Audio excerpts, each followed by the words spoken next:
All right, ladies, buckle up. It's showtime.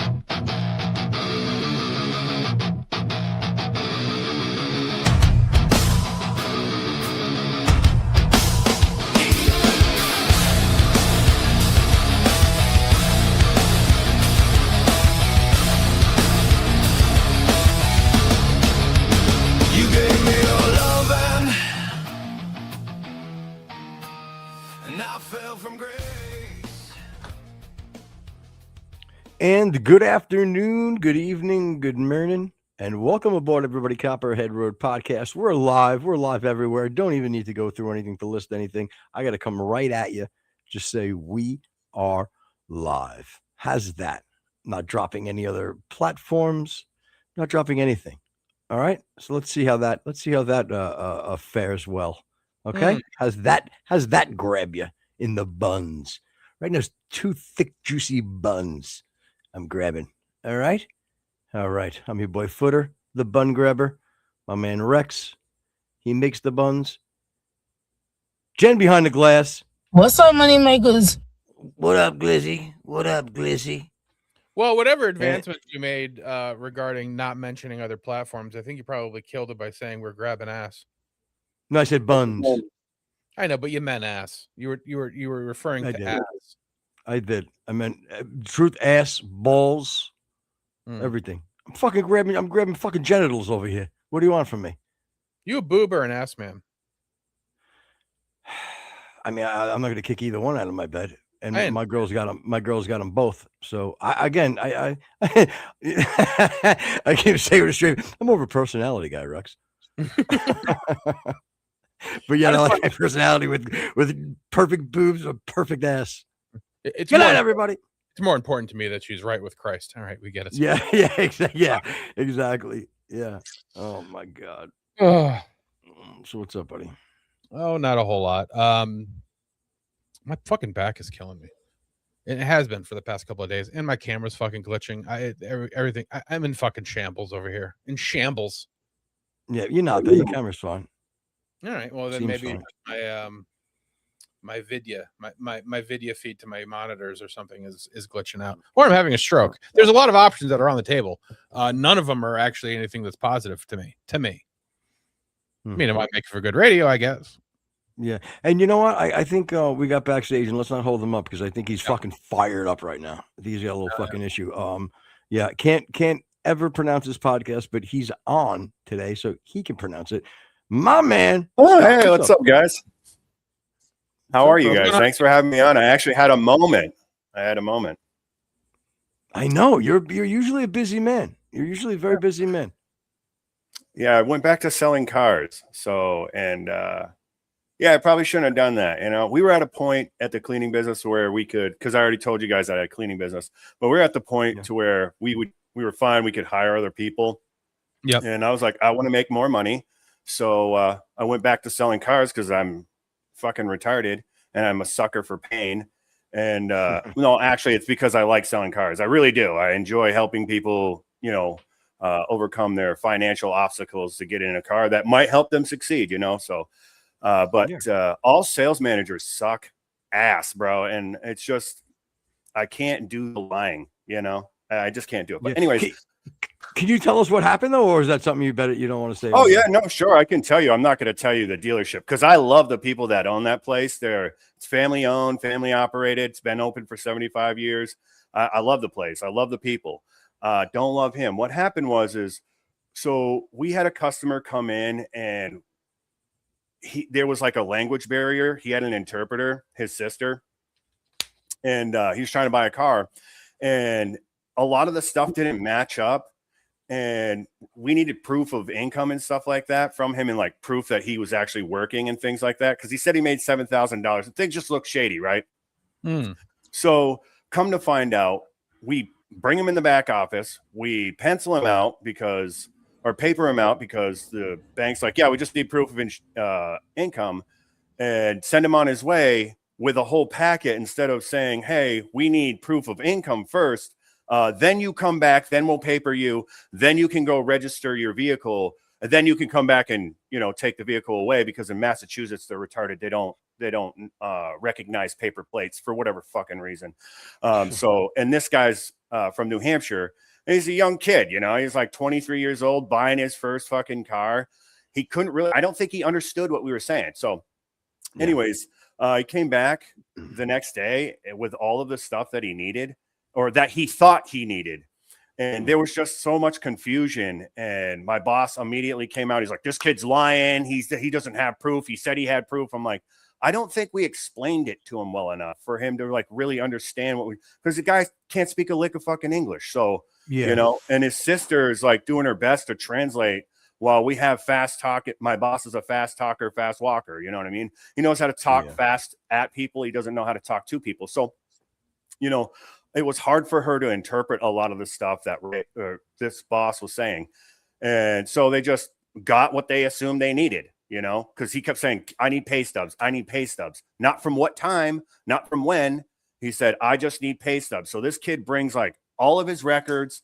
He brings his dad. This is how serious this shit is. And this is like a big deal. Sure. Your kid's getting his first car or whatever. And And Ray came out, called him a liar. Probably shouldn't have said his name, but Ray came out, called him a liar. And I was just like, this kid's not lying. There's a huge. That's what I was going to ask you. That's what I was going to ask you. I was going to ask you, do you from the get-go though, you felt like this kid was as legit as, let's just say, whatever, you and me. And again, listen, I'm not going to say I would, allegedly, maybe I've done this in my life, but like sometimes you boost up the income a little bit just to kind of make things work. So I get it. There's a little play there. But you don't think like he was trying to scam or anything like that? No. I don't think he was trying to scam him at all. Actually, what I think was happening was there was just a giant gap in communication. Like there was just and he didn't really fully understand what we were saying. And my boss is like, you're a liar. You can't take the car. And didn't call him a liar directly, but like indirectly. And once the kid, obviously he doesn't speak English, but he understands what we're saying, and he kind of gets the energy in the room and everything. Once he caught on to Ray pretty much calling him a liar, I mean, you could tell the kid was upset. He's not lying.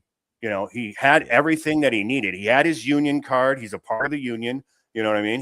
He started a new job. There was like a small gap in like work history, right? Where he left the union, then he came back and was working under the table and stuff like that. And but he still could prove all the income and everything that he was saying was true. We finally got him a deal, a loan, and he had to just prove that where he was. I've been on the phone all morning, and then I talked to my boss. He's like, oh yeah, I don't need you to work your 2 weeks. I'm like, fine, whatever. You're not fucking hurting my feelings, man. I already make money.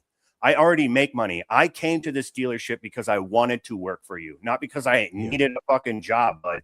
So learn how to talk to people. You need to not fucking lie. You should have never done that. Well, I'm the boss. That's right. That's why I'm leaving. You're the boss. Have fun placing the ground. How long did you last at Ray's used Hyundais? How long did I last there? No, dude, barely a fucking month. Just shaky ass shit. My question is, as an American, I assume you called ICE and he checked out, correct? Yeah, he's fine. He's fine. He's such good.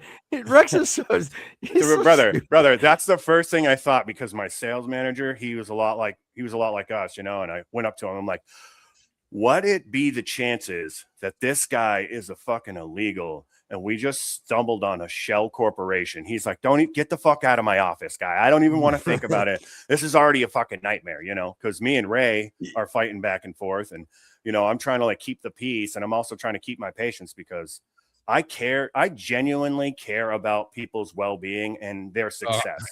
And if I can help you with that, and I'm helping you be a better person in life, and you fuck that up, dude, I can't. And you lie and then try to make it seem like it was the customer's fault. He was never lying. Again, I called both the places. What liability really? If the guy can get the loan, right? And let's just say, usually it's not within the dealership, you know what I mean? Some sure, but most of the time it's outside, funding. So what the fuck does the manager shouldn't give a fuck anyway? He's going to get his fucking check with the loan. The guys don't make the payment. Okay, well then he's going to get the shit fucking repoed. I mean, it's nothing different. The hardest part is getting the loan. So, and even if the guy was fraudulent, which I don't believe he was, hearing from what you said, okay, how does it fall back on fucking the manager?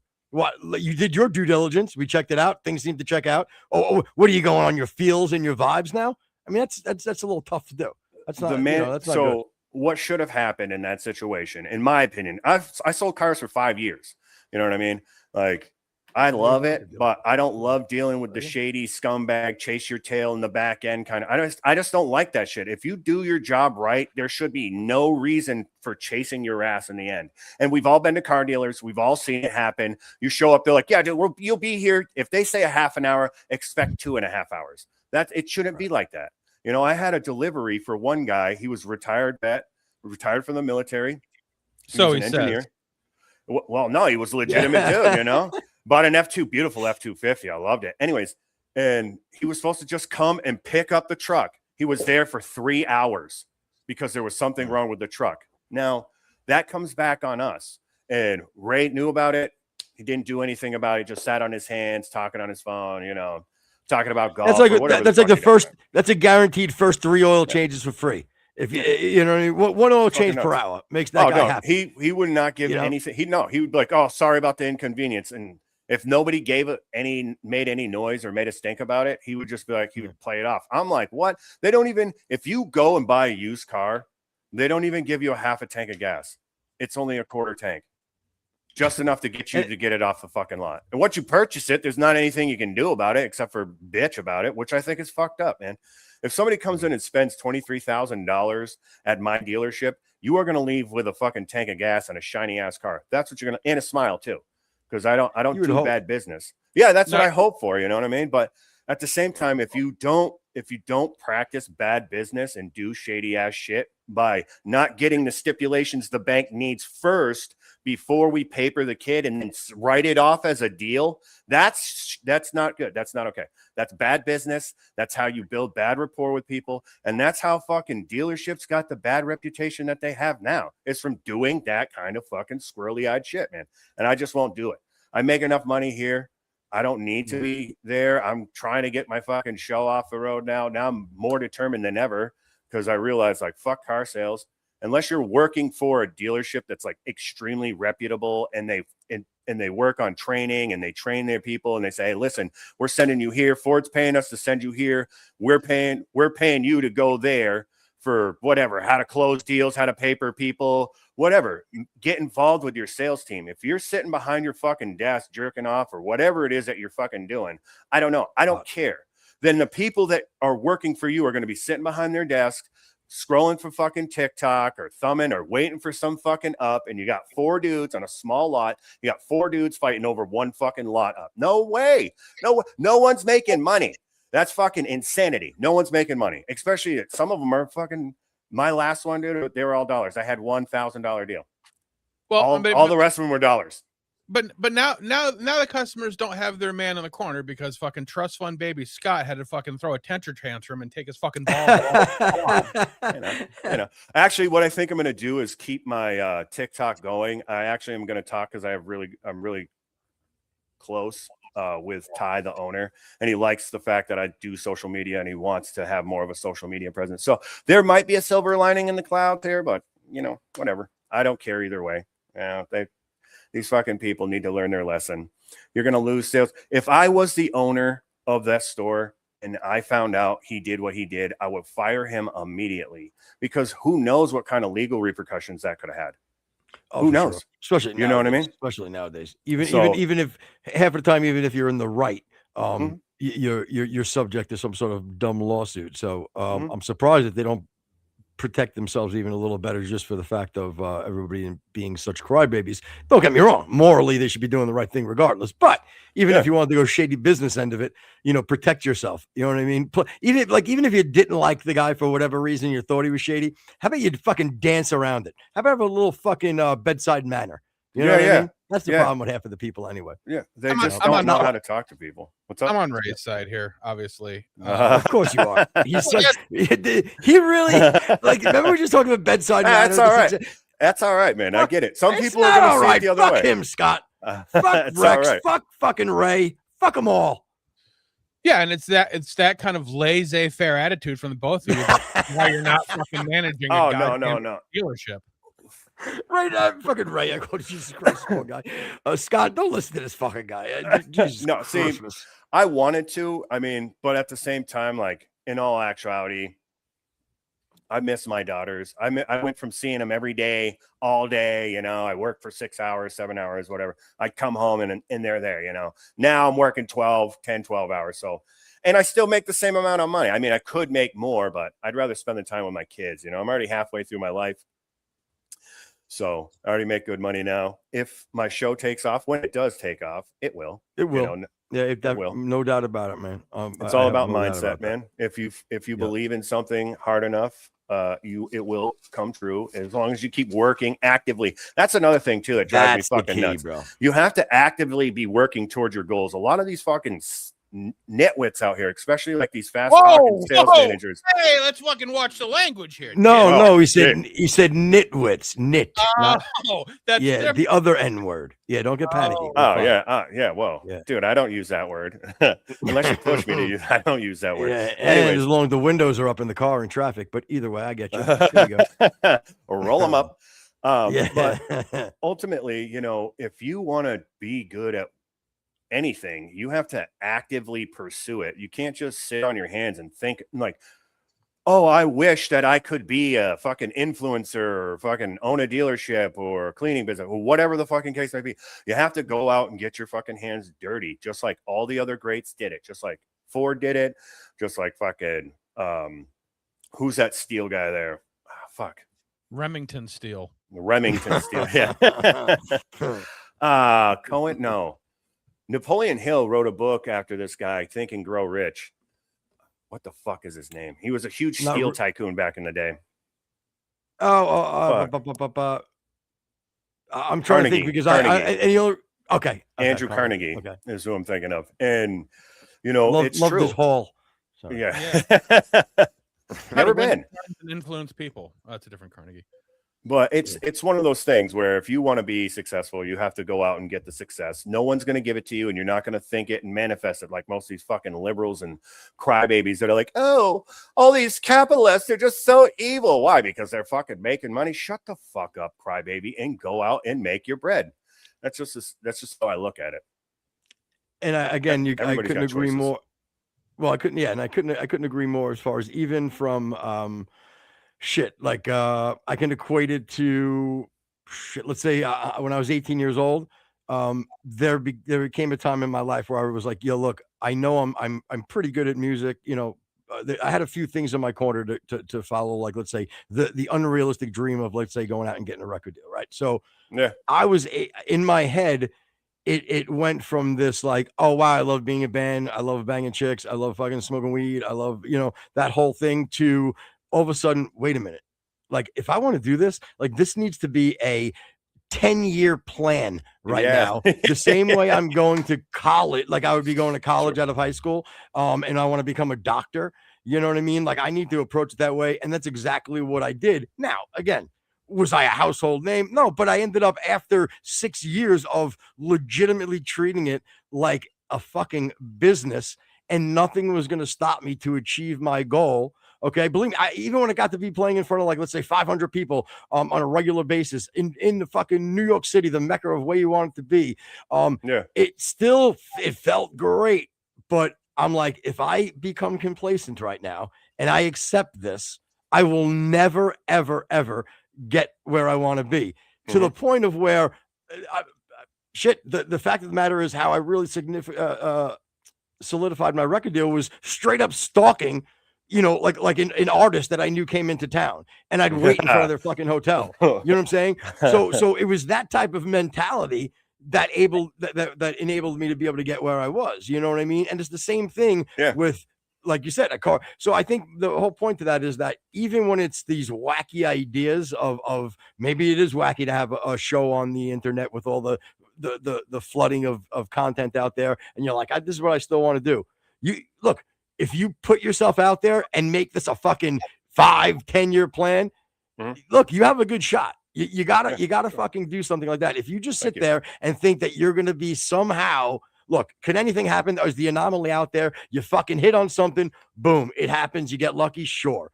but that is not a fucking plan. Yeah, that's not a plan, dude. No. And that's one of those, it's a old term that I learned when I first started selling cars is money easily made is money easily spent. You know what I mean? So, and that's why most of these fucking people that hit the lottery and shit, they're broke the next day because they're like, oh man, now I could go buy whatever I want. It's like, no, now you can set yourself up for life. No, you can't just go buy whatever you want. It's not how it fucking works. Fucking so crazy. Oh, I didn't know my property taxes would be through the fucking roof if I bought a $5 million home. No shit, really.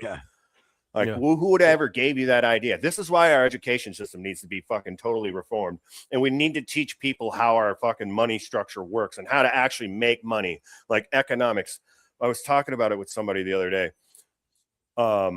People are complaining about making $25 an hour, but you know, if the company's not making any profits, I can't pay you $25 an hour. Do you see what I'm saying? So I don't know how me paying you $25 an hour is going to, you know, help wages go up or anything like that. It's not. It's just people are retarded. That's what it comes down to. Hold on one second. My phone's going off. Yeah, of course. Do you think? So Rex, again, he's got good points as far as the, even when it comes to like employees and shit, it's true. You do need to almost, I feel like if you're a small business, if you can approach your employee about, like what is it you want out of this? Because even when I did the demo business, all of my people that worked for me at the time, at the most, at one time it was 4 people. And I used to say to all of them, I'm like, look, like if you're here to get just a paycheck, you know what I mean? Like, don't bother doing this because honestly, what'll happen is, especially in this demo or construction industry, as you guys know, if I pay a dude on fucking Thursday, I'm telling you, 80% they're not going to be there on Friday. And you know what I mean?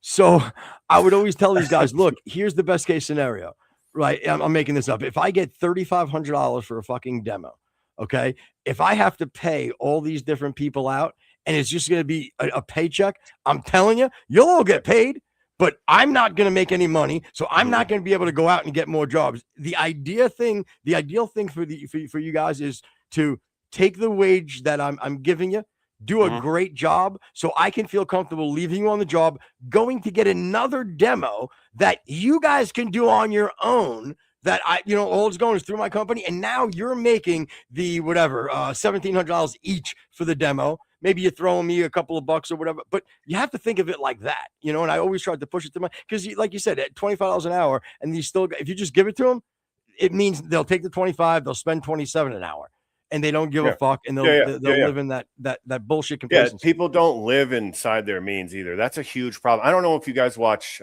Caleb Hammer. You guys watch him at all? He does financial audit. Oh, yes. Yeah. That kid. He's actually So he had a similar problem. He's in like a lot of debt. He didn't live inside of his means. And then he just fucking woke up one day and he's like, man, he got a job in sales. And then, for 5 years, he just paid off his debts in sales, living on an air mattress as cheap as possible, And I think people need to learn to live like that. I think our relatives, our like ancestors would laugh at us with how reckless and frivolous we spend our money, It's crazy. Well, that's something that I've said a lot of times is it's hard to even compare like our lifestyle now to our forebears, because like what we consider like basic needs is completely different than what they did. I mean, you take cell phones, cable, car insurance, whatever. There's a bunch of other amenities now that are just amenities, but we consider them necessities. Again, pot smokers that I need to save at least $100 a week for pot. Yeah, of course. A lot of money for somebody who's not making anything. And again, I was there. I used to do it. There was times where I was sucking gas out of the lawnmower to get to fucking work. Yeah. Sucking a dick to get to work. Whoa. So time out. Wait. Now I didn't like it. It was like, listen, I was in college. I was young. All right. I needed the money. We were a lot. My life was ebbs and flows. There's a lot of things going on here. Okay. A lot of drugs, a lot of alcohol. There's so much shit. I get it. I get it. So I mean, she was known as being semi-passable anyway. So I mean, really, was it a problem? Go ahead, man. Sorry, what are you saying? So let me ask you this question: how do you guys know each other? We were actually originally both Opie and Anthony fans way back in the day. Me too. And we started following each other on X or Twitter at the time, and through YouTube. And Footer had started a show long time ago, 2013 or so or whatever. I guess. When fucking YouTube and the internet was awesome, and you can do whatever the fuck you want, pretty much. Yeah. Okay. Oh yeah. And again, the show was going well, but they had lost a couple of the hosts or whatever. And like my passion is really production. So I would, well, number one, Footer was very apprehensive of giving me any contact information at all. Well, I mean, let me micro the fucking the part a little bit here. Okay, first of all, yes, he's right. This is kind of how it started. But the reason why we knew of each other is because Rex was a fucking horrific troll.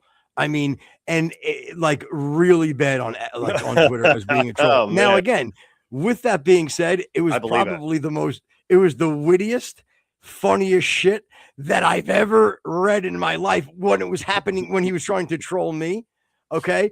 And or me watching him troll other people. So one of the things that I think he'll remember this. So it got to the point, for whatever reason, I used to call into Opie and Anthony all the time. So I had a pretty decent following as far as people thought they liked me. They thought I was fucking a funny guy or a nice person, whatever. Yeah, sure. So I was doing okay. So Rex obviously saw that. Again, I don't know if this was conscious by him, but at one point he decided to fucking not attack me, but wanted to make fun of me. Right. But he wanted to do it in like a pretty big way. So what he did was he mocked my avatar. My Avi, what do they call it? Your my fucking avatar, Avi, yeah, whatever it was. Yeah. And because I was wearing like a bandana, and like I think I had like a cigarette hanging out of my mouth, and I was giving like fucking, something fucking early 2000s gay. Yeah. So he mocked it, and I think that, right, Rex, am I wrong? Like you kind of thought that it would like be a way to troll me, but for whatever reason, everybody else just jumped on board. So we had like 1,000 people all had like my style of avatar. So it kind of like backfired on them. You know what I mean? Nice.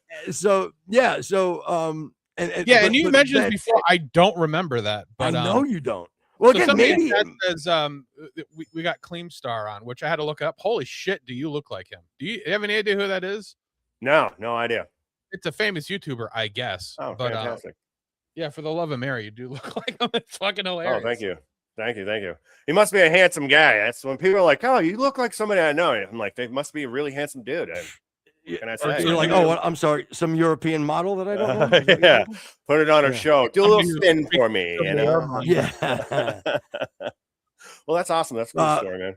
Yeah. So anyway, that's how we that's kind of how we got together. And then once I started doing my show, and we had some openings to where I needed somebody to freaking be extremely funny, witty, and mean. I was like, oh my God, nobody better than my man Rexy. I'm sending you a picture, honey, so you can pull That's it up. Awesome. Yeah. And now, bro, how did you get into doing this stuff? Oh yeah, it was so I was selling cars, and so I was selling cars, and then I quit because COVID came around, or I didn't quit, but they're like, you don't have to work, you could just, so I took the fucking government paycheck for a little bit.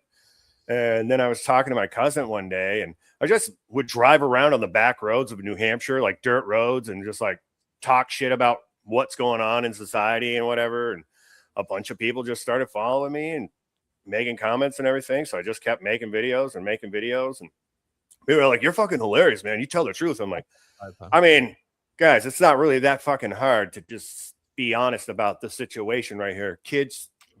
Girls should not be playing in boys' sports. This isn't something that I should have to make a video about, or even we shouldn't even be talking about this. We should be on the next level. You know what I mean? We should be able to read each other's minds by now, but now we're talking about what bathrooms to use. Anyways, so I would talk about that, the fucking communist movement that Obama brought in, and a bunch of other things. And then my cousin Scotty, which that's this flag right here, we actually started a show, and it was like weird, funny shit, that things that we've talked about, like nostalgic things like wrestling. We'd come up with like ideas for holidays like Halloween. We'd just do some fucking weird we'd talk about Halloween costumes and fucking what people are doing. We talk about how people are fucking poisoning and paying attention to, you know, what's going on with the fucking candy and shit. So that's how it started. And then, you know, my cousin wanted to be more. Hold on, pause a little. Can you see the screen right now? Yeah, Scott, can you see this? Yeah. Look, that's apparently the guy that you look like. Can you see it? I mean, he's got a better beard than I do. Shit. You know what? I was just gonna say, number one, he may have a better beard, but I genuinely think you're a lot more handsome than him. So I would be almost annoyed. Yeah, and that's from a straight man. I would be annoyed. Yeah, I think maybe you can see the beard because again, you got a great beard, but I'm just thinking, I think you should let people know that he ain't got nothing on you. That's all I'm saying. Thank you. He's got sleeves at least. Yeah, again. No, you don't need sleeves. Who needs sleeves? Come on, you got a few fucking tats. You got a little fucking hair in your chest like a real man. So selling cars, you know, I like to dress like that. You know what I mean? I like to dress like that normally. So, but normally I just have a fucking shirt and my Red Sox hat on, man. I'm from New England, buddy. This is the best you get right here. it's fucking, so I'm going to be wearing this all the way into November. You guys know how it is. And I think, you're from Florida, right? Yeah. I'm originally from New York, but I've been down here in South Florida for forever. So it's beautiful. This is my spot. One thing I wanted to tell you, going back to the content, you know, you said you were just kind of hanging with your cousin or whatever, doing your thing.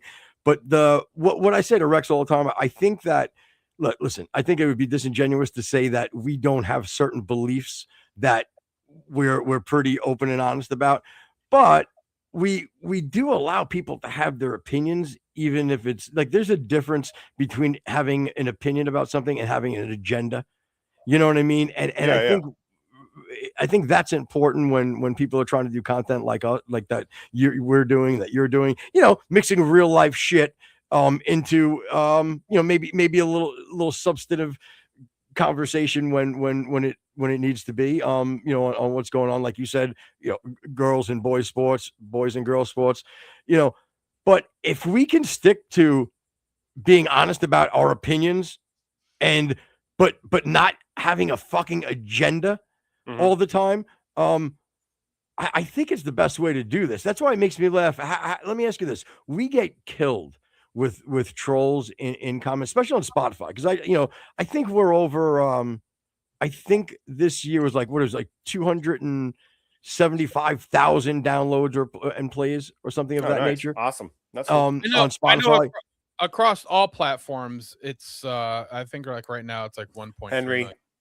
Sorry, my dog's about to bark. Henry. It's all right. That's all right. We love doggies. Yeah, Henry. Oh, Henry. He's a nosy little prick. So is Rex. And he's got a dog's name. The thing is, so Rex, what would you say it was? I'm sorry. It's like 1.3 million or so since we started across all platforms, something like that.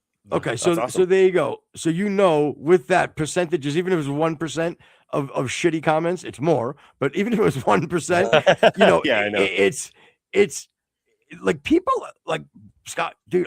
I say to Rex all the time, and I've had I think once in a blue moon, I fucking spaz out and I lose my fucking patience and grace. So even when I lost it a couple of weeks ago, it's really because I can't. It's not like one specific comment that triggers me. It's just this entire fucking attitude of like bullshit. Like nobody can be honest, and if they're wrong, they can't say they're wrong. They can't admit it. I don't understand that. How hard is it for you to, and better, like, how hard is it for you to say, I don't know? Doesn't make you fucking a bad person. No. Doesn't even make you wrong. That's the key. That's like a very, say you don't know, it's a fucking safe spot for you. You know what I'm saying? Yeah. If you can drop your fucking ego for a minute, then you could be okay saying, I don't know. Then go out and research. If you are wrong, you say, hey, I must have been wrong. Doesn't take anything a fucking away from it. You know what I mean? Dude, I agree with you 100%. No, I couldn't disagree with that at all. And that's why we can't have open and honest conversation. And that's why people are getting violent. And that's why you see all the fucking stupid shit that you're seeing, because one side can't really articulate themselves and the other side can and is willing to take accountability for that. Like, listen, if I make a mistake, I'm going to own up to it. This is something that I learned from law enforcement, is that you own your mistakes. And once you own your mistakes, people kind of like, all right, don't do it again, and make sure you don't fucking do it again. I mean, that's kind of how life is in general. You know, if you cut your finger, you don't want to cut your fucking finger again, right? So you don't do it again. You learn from your mistakes, and that's how you grow as an individual. And then you learn how to take accountability. And people they're all stuck in this main character energy vibe thing, whatever these fucking kids are talking about nowadays. Everybody thinks that they're the star of the show when no one really even gives a fuck at all. No one even fucking cares. You know what I mean? It's like, well, too bad that too bad you realized all this after you empty that magazine into that homeless guy. Yeah, true. Fair enough. Fair enough. It's fair enough. He said he got these cheeseburgers, man. And I said, what? You got what? I got them cheeseburgers, man. That homeless guy. I'll suck your dick, man. I love that movie. Somebody clip that, please. That's going to be your new opener every time you come on our show. Oh, thank you. Appreciate it. Hey, the OTPH show stands for Over the Pants Handy. So why over the pants though? Well, so the show Workaholics was just out not recently, but when we started it was like really popular, and it was an episode where Dirks walks around the corner and some lady just starts jerking him off over the pants. Sure. And my cousin actually took that and made it his name for Xbox. It made it his handle for Xbox for the longest time. It was Over the Pants Handy. And then I was like, Scotty, why don't we give it to each other? Over the Pants. Why don't we call it, Over the Pants Handy show or something like that? Or and he said, I got one better for you. We call it, we'll suck each other's cocks. Yeah. we'll play footsies under the tables. No, so then it was just supposed to be like a raunchy, funny kind of show, you know what I'm saying, where we made fun of everybody and just make fun of people. It wasn't necessarily ever supposed to turn out to be political and shit like that, but it ended up going in that direction because a lot of people that were watching liked watching that kind of stuff, and my cousin didn't really like it and shit. So yeah. But that's how we got the name. It's from the show Workaholics, and then I was like, what about the OTPH show? So people have to ask, what does that mean?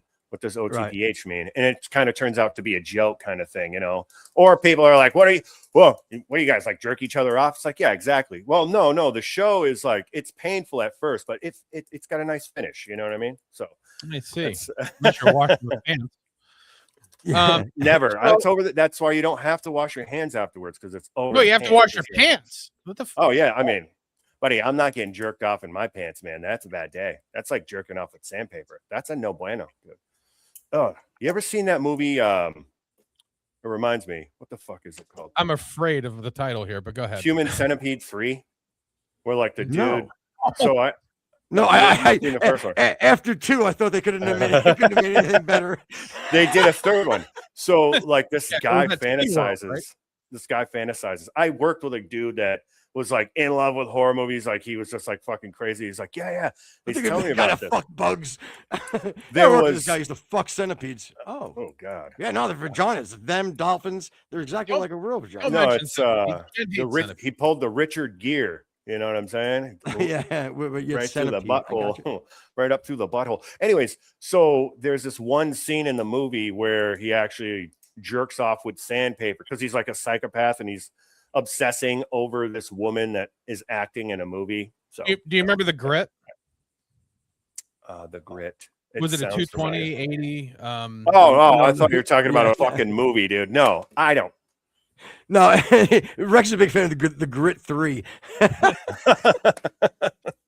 Extra grippy. That's called polishing your knob right there. Hey, Scott, where can everybody find you? Oh, you just YouTube. The OTPH show on YouTube. Yep. I don't do too much TikTok. I haven't really stretched out too far outside of YouTube. So because I have tried Rumble and stuff like that, but you got to get a certain amount of following. I just like to go live. I don't like to do the fucking pre-recording shit. I like to go live and I'll go through and clip things out. I think it's more organic when you're expecting people to be here rather than practicing words and then setting in edits and tempo and speak. Fuck that shit. Whatever. If you want to watch me live, you can watch me live. If you want to watch clips of my show, you can watch clips of my show. It's completely up to you. But Josh in chat is asking, was Artie Lang in Workaholics? Who? Artie Lang. I don't know. Artie Lang, yeah, he was the comedian. He used to be on the Howard Stern show. I think he's thinking of Dirty Work with Norm Norm Macdonald. Yeah. Norm Macdonald. Yeah, that movie's awesome. That movie's awesome. I love that movie. Yeah. Fucking Siamese horror bit my nose off. There'll never be another Chris Farley, man. God damn, that guy was awesome. Yeah, for sure. Those are the good days. Yeah. But yeah, man, that's pretty much where the show came from, and that's what pretty much, where I'm at right now is just YouTube. I plan on, now that I'm not selling cars and I'll have way more time to get back into it, I'm going to hit the ground running and going to try to do 2 to 3 shows a week. And, that's pretty much what the game is. Whatever, man. Whatever we can do, brother, to help you. We're more than happy to do it. I appreciate it. And then obviously, if you want to have me on the show one day, interview me, you know what I mean? We could talk about my rock star days, you know what I mean? Yeah, brother, for sure. I will definitely have you guys on the show. My daughter's actually waking up right now, so I got to get out of here. But I appreciate you having me on. Hopefully I can be on again. It was a lot of fun. I really do appreciate it. And I'll be watching and be in the comments. So, but thanks everybody for watching. You guys are fucking awesome. You're hilarious, and I'll see you later. All right, guys. Woo. Take care, Scott. God bless, brother. Bye. Yeah, Josh, Artie Lang passed away. I didn't know that. Did he? No, he didn't. No way. No, he did not. No, he did not. He definitely didn't. No, I didn't think so either. But what's up, Dang? Dang. Yeah. And Colton Clark is Popo Man, you said? Yep, that's what he said. Yeah. What's up, Popes? How are you, buddy? Popo Man was actually, I think you had the most adorable comment on Spotify the other day. I don't know why it just came off adorable to me. He's like, wow, look at all these Candace fans. Welcome to the show, guys. Yeah, that was funny. I don't know, it was just kind of cute. I loved it. It was I like it. Do we have comments? Did you want to bring up comments? Yeah. Why don't we do that? So we had a ton of comments. And again, we did a sort of like a reaction to the Candace and Andrew Wilson debate, and I thought we were actually fairly even-handed. I don't think that. I mean, again, we said that we were Andrew Wilson's fans, but we also said that he didn't do great. I thought. But Rex, it just feeds into the narrative of, like I tell you all the time. It's just I'm gonna say it again. Maybe you trigger me. You guys are such fucking phonies. Seriously, like you're making me think. Like I'm starting to make these claims. Like I'm the only one who loves Charlie. Like I almost feel like making this claim is just as dumb as that. But I realize, like, are we the only like genuine fucking people like left in this world, or at least on content creating or on different platforms? It does seem that way. Like, because the only guy that I've ever watched that I can say stays sort of consistent, love him or hate him, is Dan Bongino. Like everybody else, like I think so. They go down the road and then they say like we started. I think I said we started watching Graham Allen, but like, now I'm watching. I'm like, okay, where are you going with this? I don't understand because you're going in a completely different direction. But yeah, it does seem that we are the only ones that really don't have an agenda. Maybe because we don't get paid enough. I don't know. Yeah, and Jim H 6254 says, "I love trans women." I do too. Cool. We should bond over our tranny love. We'll talk about that after the show. Yeah. So, we can talk about it on the show. Whatever you want to do. Yeah, that just seems like a cop out. Just go for a dude. Like, why do you need him to? Or just go for a chick. You know what I mean? Especially if it's a real hot, passable tranny. You know what I mean? Or trans woman. You know, I mean, that would how might as well just be a girl. Yeah, Barney says I love trans men. Yeah. Yeah, but that's what I'm saying. You don't want to think you're making out with Harry Potter and then they have a vagina. That would be horrible. You know what I mean? Or would it be amazing? I guess it really is all how you look at it. Wow, what a tangled web we weave. Yeah, Dang says Candace supports the Vatican. Do I need to say any more? The Vatican is the most evil entity on earth. I put it this way. If you dug deep into the quote unquote myth and lore of the Vatican, sure, without a doubt. The scary part is when you do kind of dig into the legitimacy of some of the claims that are weird. They also are a little scary. So yeah. Again, and I'm not bashing the Vatican, just for the record, but I'm also not going to say that there's not some questions that I'm sure would be nice that it could be kind of cleared up. A lot of weird things So here are some, unrelated to God. so here are some of the comments that a bunch of the Candace fans had left. And again, no depth, no real substance here. But the title was did Andrew Wilson destroy Candace? And somebody wrote, no, she didn't. It's hard to win a debate when you have the losing position. This case stinks and everyone knows it. I like Andrew. I'm shocked he has taken the stance. Andrew embarrassed him multiple times. So then there was another one. I sat down to watch Andrew Wilson, the great debater, but all I got was Andrew Wilson, the great masturbator. Oh, I see what he did there. I Yeah, see what he did there. Yeah, he went from having a verbal disagreement back and forth with somebody to jacking off. You had your blinker on way too soon for that because I saw you coming down the street. Shit, I've been sitting on that for whoa. Now, this one, like, she got fucking blasted after this for a lot of different reasons, but Shauna, whatever, she said she clocked him. His style of debate reminds me of a narcissistic gaslighting ex combined with my son when he was a contrarian 12-year-old. She didn't get smoked one bit. And now Donald, what is a contrarian 12-year-old? Somebody who holds a contrary views for everything just to be the opposite of whatever the hell's going on for the fun of it.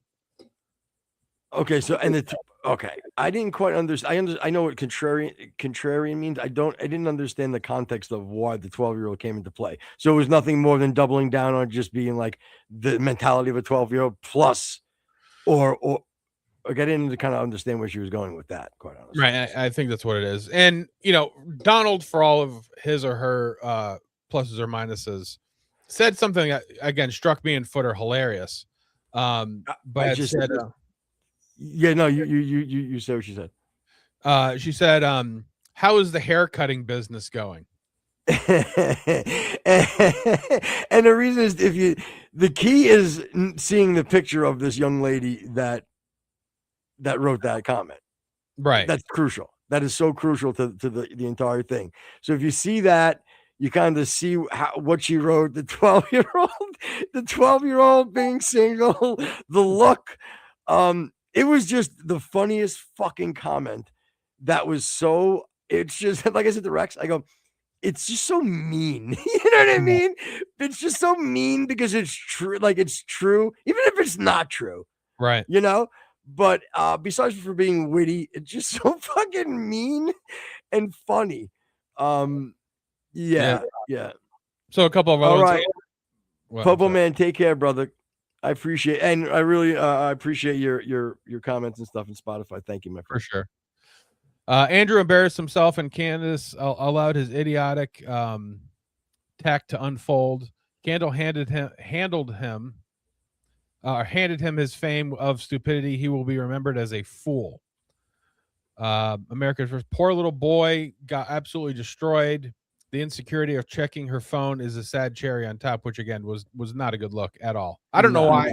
It was a poor move on his part to even double down. Like, he should have said no. He should have said no, don't. But I told you, he pushed his chips in at that point. Yeah. He really did. He pushed his chips in big. But yeah, Candace isn't that big of a bluffer. That was a mistake. Andrew's big mistake. Not because he questioned it, because of doubling down, like the commenter said, quite honestly. Yeah. And the fact of the matter is, she has an earpiece in, so if they were going to convey that information, it would have been there, not her phone. Yeah. Very, very, very, very fucking true. So the last one says, nope, she smoked him. All three of his followers think he won, though, so congrats to you and the other two for second place. Wouldn't it be second? I have no idea what even that means. He only has, Andrew Wilson only has 3 followers? And we're one of them that thought he won, which, again, we did not say. Yeah, Barney says, I thought Wilson won. Candace had no proof. And again, it depends on what your metric of winning is. If you're going to talk about, the clicks and the hot takes and the moments that are getting clipped out of Candace beat the hell out of him. You know what I mean? Because she got all of the little points in. But if you're talking about on facts alone, Andrew definitely held his own for sure. Yeah, Dang says, who's looking after Candace's children? Yeah, that was a good point. I thought that Andrew had brought up where, she was bashing Erica and Andrew for defending liberal women who want to be boss babes. And Candace is the biggest example of somebody who's a mother who's working, who has kids, who doesn't have to work. Yeah, I'm sorry. I was trying to change my earbuds out, but for some reason it did not. Are they dying on you? Yeah, I'm gonna try something else. If I'm out, do you have a video or anything that you need to play? Yeah, sure. We've got a ton of stuff in media assets. Just for the pull it up. minute. Yeah. So let's see. Which one is Okay, it good? Oh, there's this kid that is making the rounds for number one. He has a lot of talent as being a rapper, but like he is like he's Is this real or no? Oh yeah, he sits to the right of when me. you said that you think he's a good rapper though. That is real. He ain't bad. He ain't bad. Okay, I was just curious to know if you were being facetious. No. And he obviously raised in a far right household. And he does this little ditty. I'll call it a little ditty. And again, it's all about the trans movement and the gays. And like I said, I thought I was right. Whatever family he's growing up in is over there. Go ahead. It's a demon that's inside of you. You ain't born that way, don't let it try to lie to you. I rebuke demons up by faith, hope you find the truth. I'm exposing these demons that try to hide in you. Pride stands for the land of the pigs, where they like to be trans and start playing with some kids. That bathroom's for girls, so we can't let you in. Steve, you ain't fooling no one, you're just a man in a wig. You're not gay, more like insane. Being gay is fun and dandy till you get AIDS. I just speak the truth and I don't care about gay rights. I can tell the left is mad cause my dad raised me right. Yeah, his dad's like one of the coolest dads. Like he's probably like he would be like your son, exactly. Yeah. Now again, good stuff. It's a little bit. He's like a little Tom McDonald. Yeah. Actually, I wouldn't be surprised if that was his dad. Although Tom McDonald isn't that far right, I don't think. But oh my God, Tom McDonald? Yeah. Oh my God, have you seen him like the last year? Oh shit, more? Oh my God. The last thing I saw was the thing he did with Ben Shapiro. Oh my God, dude.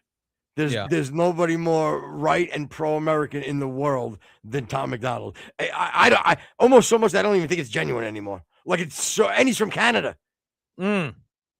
Yeah, I'm that's the biggest thing. Get away with it, dude. He's okay. You ready? You think I'm joking? Yeah. He's more right than Kid Rock. Okay. As far as his outward, living on America is the best and enough of this woke shit. Yeah, and Josh says it in chat. The video with him and Ben Shapiro, it was pretty good. I mean, again, Ben also sort of proved his point that all you have to do is talk. You don't really have to actually sing when you do rap. But yeah, that was funny. Yeah. What is dang is commenting on? He's a racist. Yeah, it's probably race or gay related. He bashes gays, yet he loves sucking cock. When white men go with black women, they're more and likely to be gay. Seems like a stretch to me, but okay. Again, I'm gonna have to just default to the guy who probably has a little bit more inside baseball knowledge on this than I do. Me? No. Oh. Dang. Dang nose gays. Thank you so much, Dang, for being a part of the show. You have no idea how much fun it is. Yeah, it's a delight. Dang, since you're in the UK, have you heard about the Jason Arday story out of curiosity? Because I hadn't heard about it, but then I watched actually Matt Walsh did a couple of episodes on it. Dude, it's fascinating. Like it really sort of plays out like the very much the downsides of DEI in opposed to what they're trying to do. And again, I think that the we'll get into the story, but I His think name's that Josh, not Jason. Jesus Christ. is it Josh? Josh, it doesn't matter. The dude's dead. So, Josh Arday? I thought it was No. Oh, I thought he was talking about chat. Just ignore me. Oh, okay. So it's I think that the idea of DEI has merit. The problem is that when you put it into practice, it's absolutely horrendous, because ultimately what you're doing is you're placing people into positions that they don't have the talent or the skill to be there. So you're pushing them out to an edge where they don't naturally fall into it. So it's not natural for them. They feel uncomfortable. They get on edge. They feel like they have to cheat to get to where they are because they're not there on their own merits. And this is exactly what happened with the Jason Arday story. And for those who don't know, he was a Cambridge professor. He was the youngest black man ever, or black person ever hired at Cambridge as a professor. He definitely gives a lot like Ibram X. Kendi. If you look at his fit and whatever, he has like the long sort of predator hair, but he's dressed really nice. And he has sort of a fascinating story, and I'll actually pull up the slide that I had made, because what ultimately happened was he claims a lot of early life trials and tribulations. He says he didn't write or speak until the age of 18. He had tumors at one point. He's autistic too. So he had a lot of, again, from his own claims, a lot of trials growing up in his life. But then he goes into like a lot of these stories that he had a lot of accomplishments too. As all of a sudden at 18, he started reading and writing and talking and things or whatever. He is claimed to run 3 30-mile marathons in 3 days. He claimed to have ran 300 miles in 3 days. And again, if you could bring up the slide so I'm not just talking out of my ass at sometimes, woman, that would be awesome. That doesn't help me at all unless you can make it bigger. Whoa. So he had a couple of papers that he had put out regarding like his thesis and other pieces of scholarship that another professor at Cambridge, ran a couple of obvious checks of plagiarism. And it started to come out that a lot of his paperwork and scholarship was all plagiarized. So obviously it started a little bit of an issue, but then he started saying, well, there was an incident at school where a bunch of masked men with knives chased me, but he never reported it. There was another story about somebody left a pig's head on his He sounds like an absolute just psychopath. All over the map, really. He did a lot of these kind of things, but ultimately, again, a lot of this stuff was fact checked. None of it seemed to be true, and he ultimately ended up taking his own life, which again, out of shame and guilt. Out of shame and guilt. And now you would think, somebody who has met with a lot of consternation in his life would be able to sort of handle this, because again, according to him, he's grown up a lot with the with these things going on in his life. But Josh says he ran 26 marathon in 28 days. Yeah, it's a lot of these sort of things that come out and things. Yet he can't handle the comment and the trolling comments.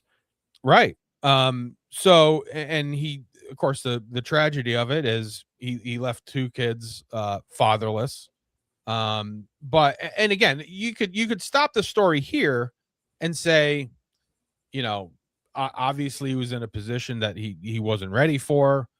This is why DEI is dangerous, because you're putting people into positions that they don't have the skills and readiness for. And that's a very interesting take. Well, and again, it seems to be like the most logical sort of thing to surmise is that when you put people into positions that they're not ready for, a lot of bad things can happen.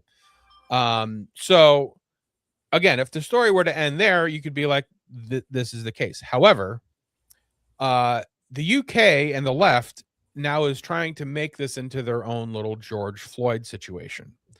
They're not actually going after this professor for clear fraud, lying. Okay, but hold on. This is one thing real quick. Who killed? He killed himself, correct? Yes. Who could they possibly be going after specifically? Well, the main character that they're going after is the man who had published a Substack, sort of laying out all of his fraudulent claims. You know, between the papers that he's written, the stories that he said, you know, even posting some of his speeches or whatever, where you know, contradicting language, and it's he's one of those guys that, and I know you probably know these people who, like, if you're a smart person, if you're well read on any kind of body of knowledge, you take that complicated information and you make it more palatable and easy for people who don't know the information to understand. But stupid people, or people who are not knowledgeable of something, they'll take a very simple idea and make it sound super complex. And that's what he was doing. He was using big words that didn't really fit into things or whatever. So again, I think it was a form. You know, I'm the total fucking opposite. I hate when like big words either do or try to come out of my mouth, either one, whether I'm successful or not, because I'm always like I think we all know I'm not trying to go there. Like, you know what I mean? They just came. It just came to me, and then my mouth decides whether it would like to execute or not. Yeah. So the vitriol is being focused specifically on this guy who wrote the Substack about outlining this guy's fraud, and they're saying that between the media and this guy, and now the UK is saying that the UK, the left, and a lot of the pundits are saying that this is why we need to control the media, because you know, when they allow these stories to come out or they facilitate these kind of things, they're enabling violence to happen. So they're blaming this guy who wrote the Substack and the media at large for this man's untimely suicide. Again, and let me. I think that's a big contradiction as far as even saying untimely suicide, right? Because if the guy's taking his own life, like, it was very timely. It was when he wanted to do it. It was his time. Yeah. So my you know what I mean. So it's ridiculous for them to even be saying that this is something that is even a cause and effect issue. You know what I'm saying? It wasn't like these people. Oh fuck! I'm sorry. I didn't mean to laugh in your ear. Barney and Chet. He said he thought he had a bad life. Tried living with the name Barney your whole life. Yeah, that's fucking funny. Oh God, that's fine. I'm sorry, Foot. That's okay. I know. Fucking hit me funny. No, I like that. It's definitely funny. I fucking think I forgot probably where I was talking about. Talking about his untimely death. Does that help? Yeah. Just the fact that you know, it's a suicide, and that would be like, I can understand maybe if all the people that, let's say, were against him were chasing him down a hallway. He ran into a stairwell, fell down the stairs, and he fucking cracked his skull and he died. Yeah. I think maybe we'd have something to talk about here. Yeah. But again, with this type of situation, there is no cause and effect. You know what I mean? It was someone decided to kill themselves or commit suicide, however I'm supposed to say it. Yeah, and I don't know. There's two realities here that he either decided to purposely avoid or didn't occur to him. Is that, number one, he's a young black man that's been elevated by both the collegiate field and by society at large. I think that's the most interesting point that you're bringing up. Like, I really like love that take. You know, just the fact that he's putting people in positions that they're not ready for, and the things that go along with it.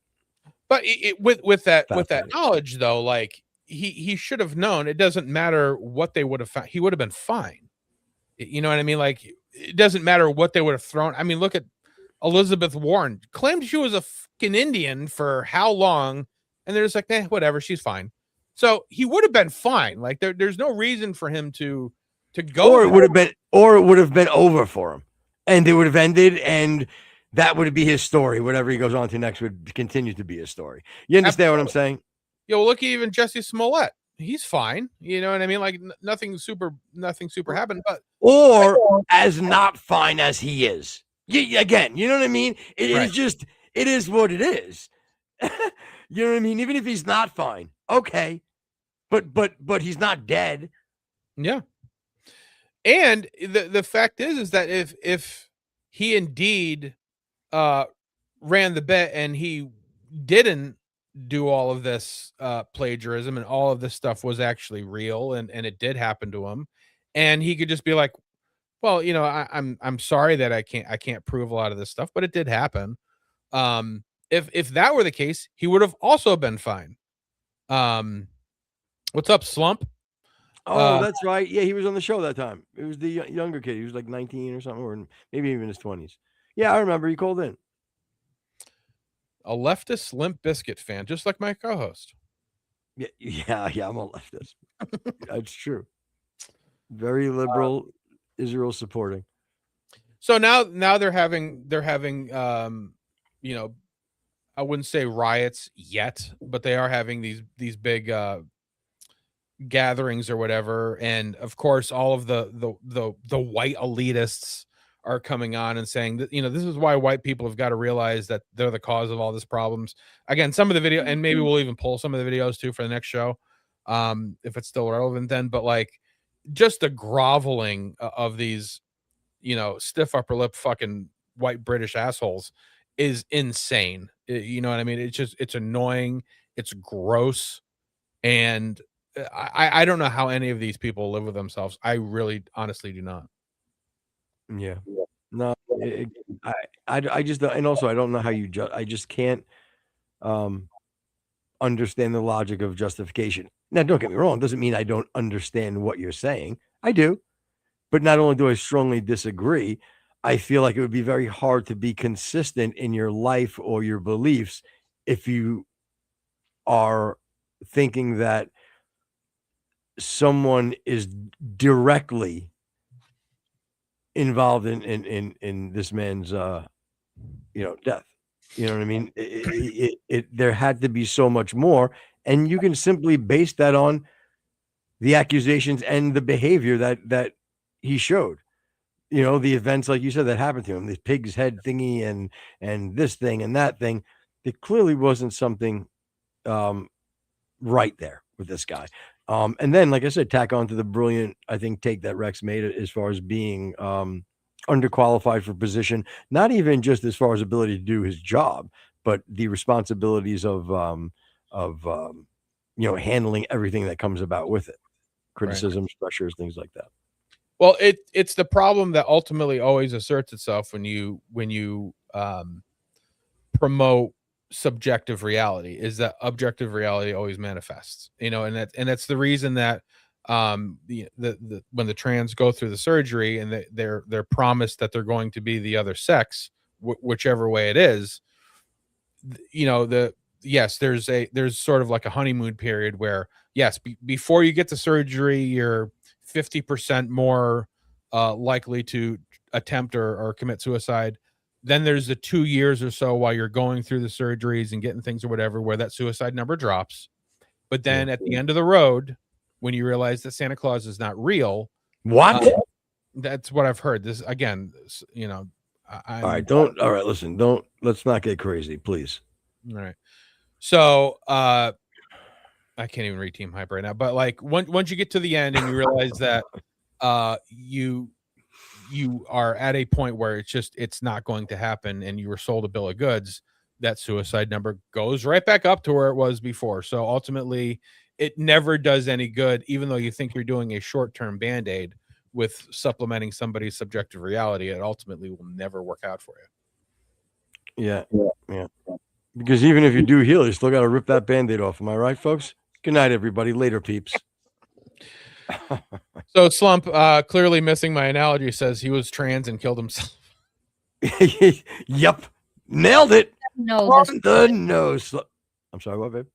I said he doesn't know the story. He was going to Google it. So I'm sorry, you're big Slump here.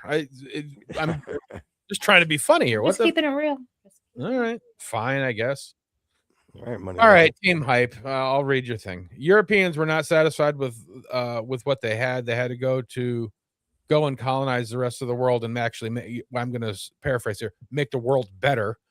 Europe was starving and suffering from the Black Plague, which is also true. But I would like to know, and I would also like to know, what would it look like if we weren't colonized? Meaning, would it be a better place? Because if I remember correctly, that would, like, again, maybe I'm not tracking, and if I'm not, stop me. But wouldn't that be when the Indians, the Native Americans, were in control of before colonization? Would that kind of dare you? How dare you correct yourself, Indians? I'm sorry, Native Americans. Wait, I'm sorry to you. Did I apologize? I don't remember apologizing. You did. You corrected yourself. You said Indians. I mean Native Americans. I don't even know if I meant I don't even think I said I mean. I think what I did was say Indians, Native Americans. I really don't think I did any of that. But again, I guess as the liberal voice, I'll accept it. So do you? And yeah, as I go into this horrific fucking not liberal fucking analogy, I mean, would you rather the horrific fucking scalpings, inter fucking tribal fighting, absolute not devastation? Well, again, doing away with pretty much all of the buffalo and natural livestock. Is this the better place you speak of? Yeah, I think we've even pointed it out where, like, okay, so what area that did Europe not colonize that didn't get better, and when they pulled out got worse? Can you give me an example? Me? No. No, I was talking to hype. And again, it says British colonized America so you can enjoy it presently. You are from the same family tree. Yes.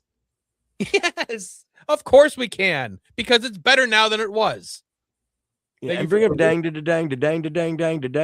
comment, because he might be on the side of the team hype a little bit. Let's see.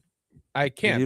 It's a lot of I can't. You're not fucking paying attention. I got you. It's okay. I don't know why I was saying it to you anyway. I should have been saying it to Jen. White man purified water in Africa.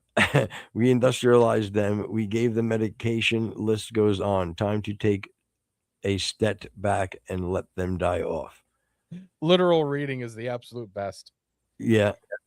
But now let me give you the real comment. White man purified water in Africa and industrialized them. We gave them medication, and it takes time to take a step back and let them die off.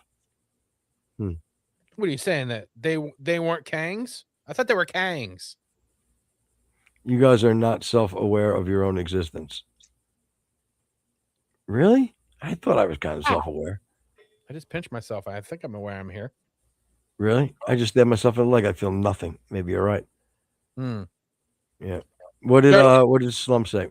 I mean, we didn't have to do the Trail of Tears and many other things.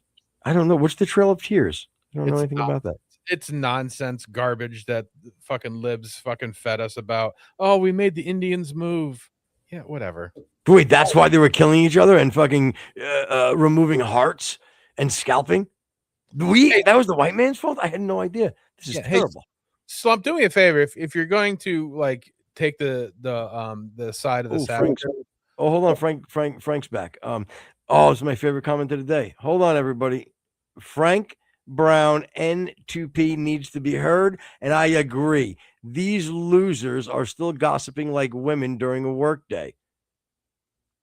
Fucking pathetic losers. I used to knock men like I used to knock men like this out back in high school. He meant knock up.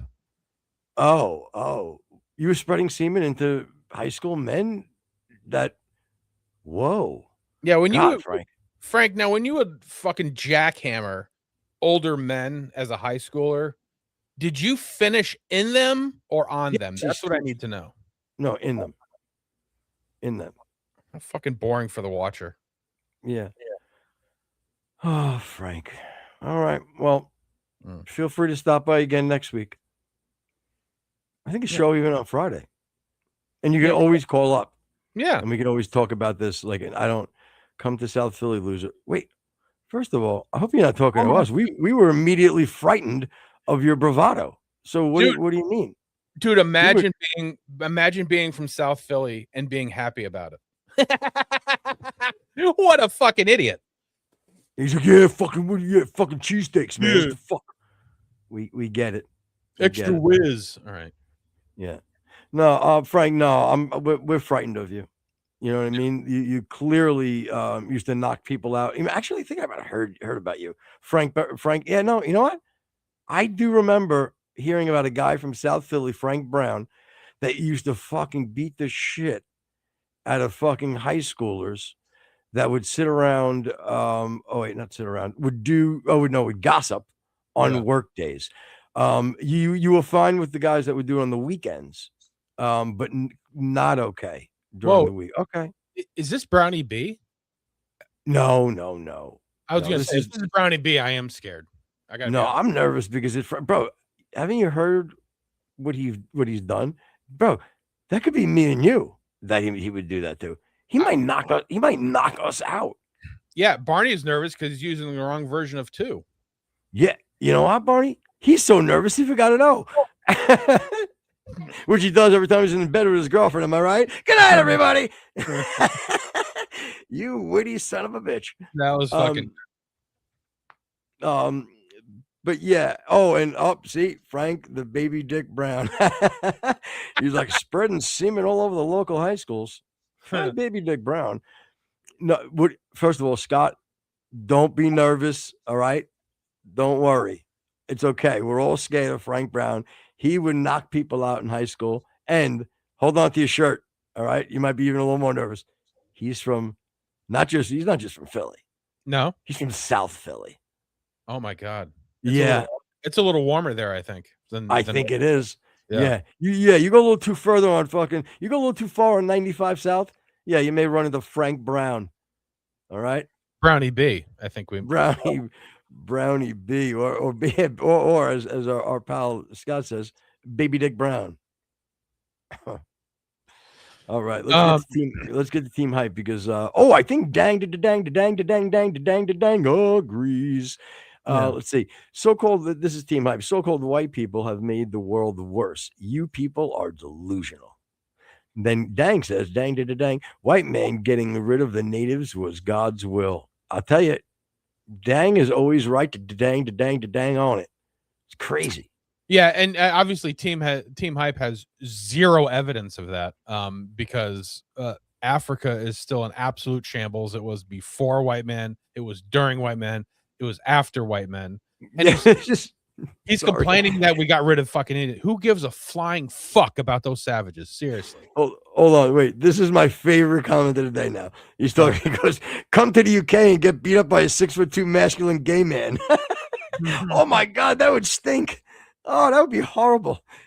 He flies all the way from South Philly to the UK, comes off the plane, Dang walks over, beats him up, sucks his cock, and sends him back away.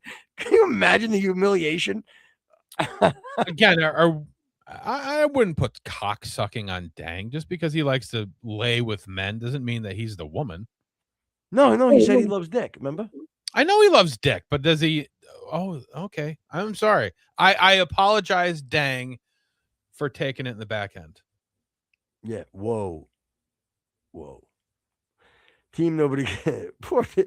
Now I feel bad for Team Hype. Team nobody cares. Nobody wants to have their name and nobody cares put right after it. Like if you guys are like, yeah, footer nobody cares over at the camera. It's like whoa.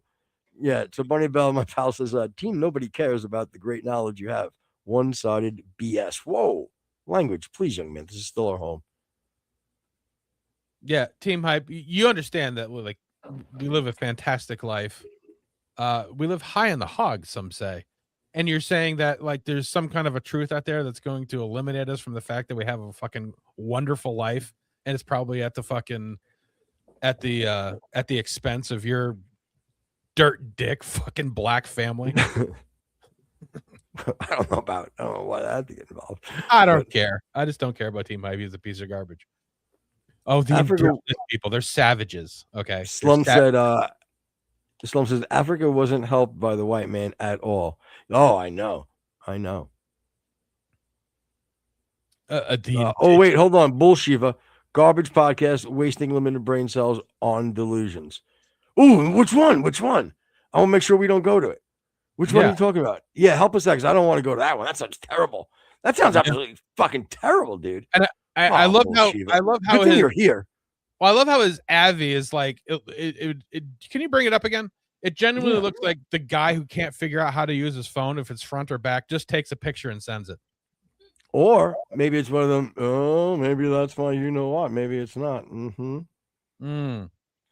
Yeah, I bet Frank buys baby carrots just to suck on them because he's a fucking weirdo. You know what? If he was sucking on regular sized carrots, sexy. Baby carrots, without a doubt, weird as fuck. Great call, Scotty. Great call. Slum says Leopold cut out the population of Congo in half. Congo is a shithole, says dang da dang da dang da dang dang da dang da dang. Congo sucks. I thought it was a good movie. Those white apes were crazy.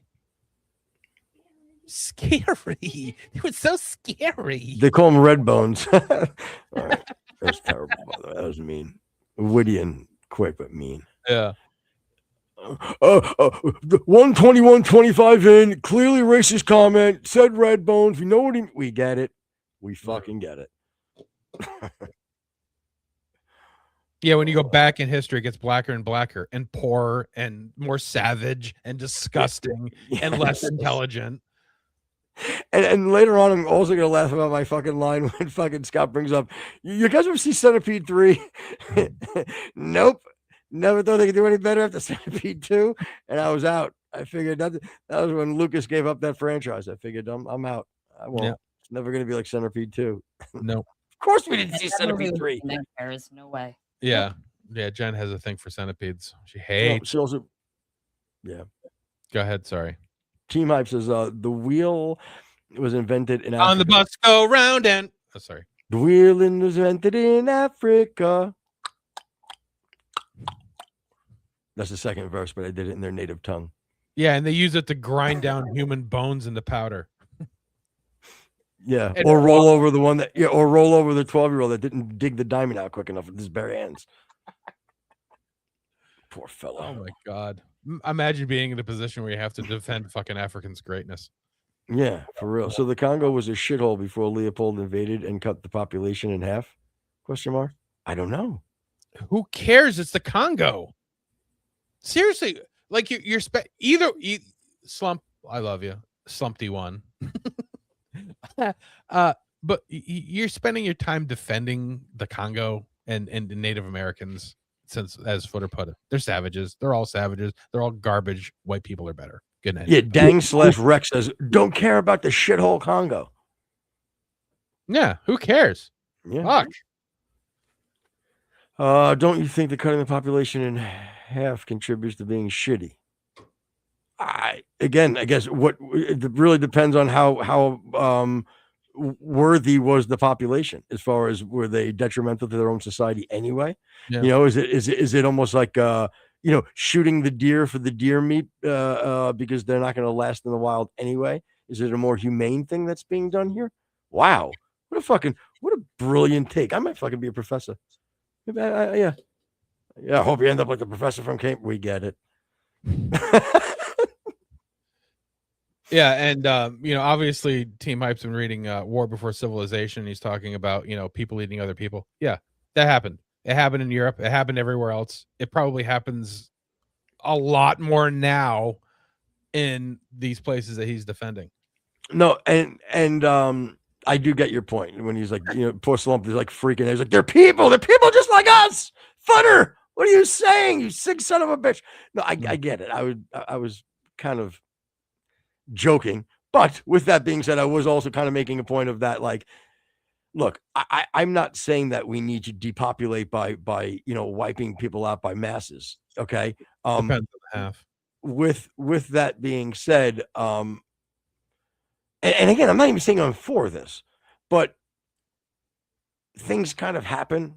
And sometimes there's reasons behind it. And when you start looking at the bigger picture, it may be best if you really care about a society. What if I told you this, my friend?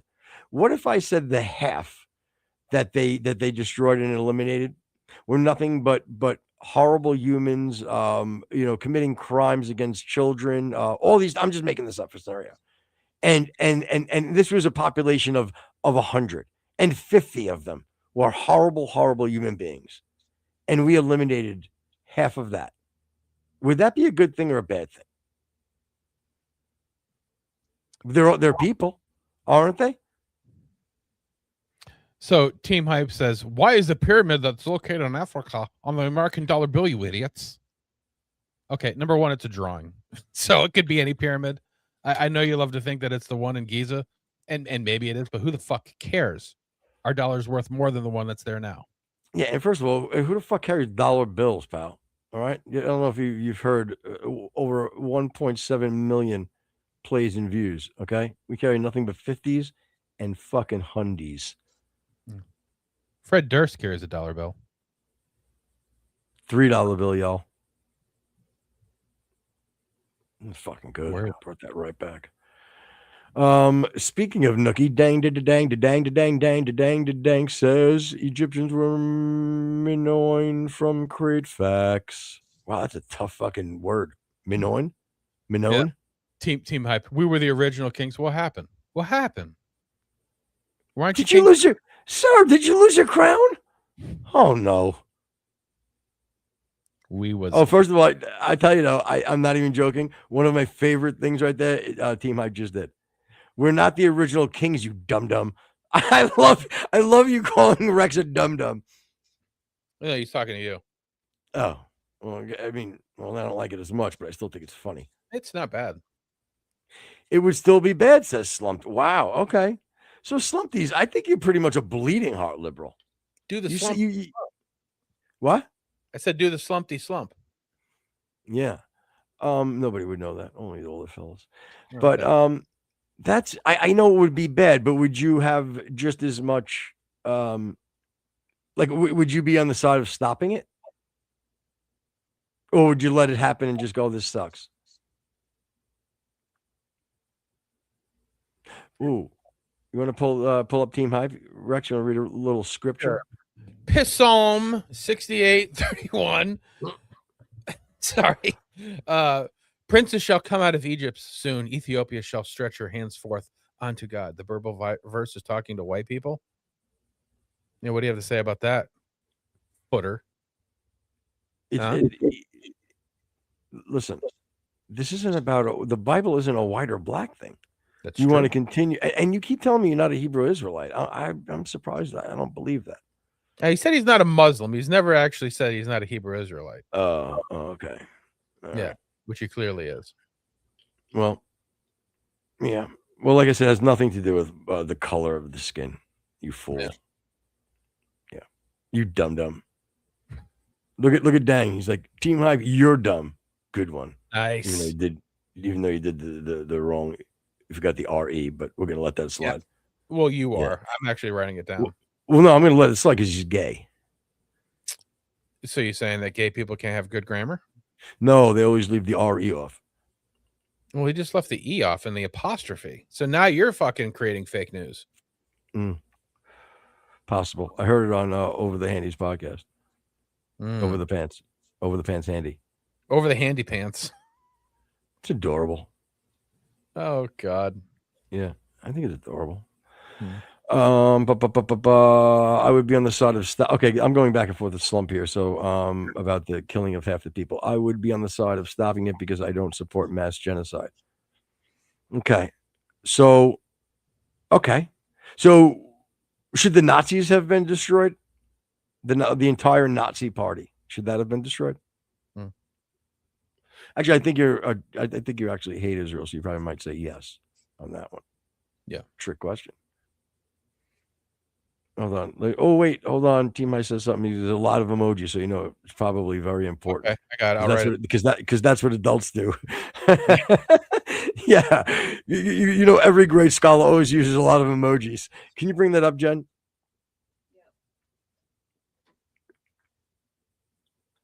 You guys, I was gonna say, you see, you guys have a blockage in your brains. He said the Trail of Tears is made up garbage by lips. Yeah, it is. and I said I'm so dumb I don't even know what it is. Huh. So there. Showed him, didn't I, Rex? Yeah, it's when we took a bunch of the fucking Shoshone and whatever and moved them out of the way because we were fucking busy building stuff, and some of them died. Who cares? Wow. They weren't my tears. How you like that? I don't know if I like it. Europeans were eating each other, and they still eat humans. Hold on, I'll bring it up. This is going to be cute. Europeans were eating each other, and they still eat human meat to this day. Bam, bam! Wow, that's scary. I don't want to see people. Nah. Yeah, they were destroyed, but not genocided. Okay, so if I destroy half of the population because they're Nazis, where does that fall into? Do you see my problem with this? Hmm. You know what I mean? I'm talking to Slump. You see where the inconsistency is, my friend? Let's bring up this sweet boy, Kenneth Hackett, 285. What's Kenneth say? Of the dust thou art, so the dust thou will return. Is this little perhaps eating of the fruit, pride, lust, greed, consumption of your own light, mark of the beast? I just ordered some fries, dude. I don't really need all this. Yeah. He's in between shifts right now. I would like a little more context, Kenny, because you came in hot with that, and I love biblical stuff. But I'll be honest with you, sometimes I don't track. So and there's a lot going on in chat, so I don't know exactly what you mean. So you could click the link in the bottom of the chat. You can call up and kind of shit. You could preach, brother. I don't mind listening. Love it. Yeah. Go ahead. No, go ahead. I was gonna. I just want to see. Yes, Slump's answer. We sent them to Nuremberg trials, etc. That's the difference between justice and fascism. So, if it goes through some sort of a legal process, and half of a population is found convicted of this horrific, heinous acts, then it would be okay because the removal of these of half the population was done in a just manner. But at the end of the day, there's still half a population of people that we look to be, at least in the eyes of the justice system, morally better and better fit for society. Is that what we say? If I steel man your position?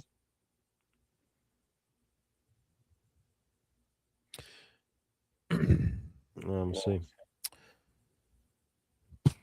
Hey guys, everybody that's in chat, Dang and Team Hype and Slumpty, Barney. How do you guys feel like playing a little Would You Rather? That'd be fun. Is that something we can kind of all coalesce around? Yeah, that's fine. And can you guys please hit the like button? Yeah.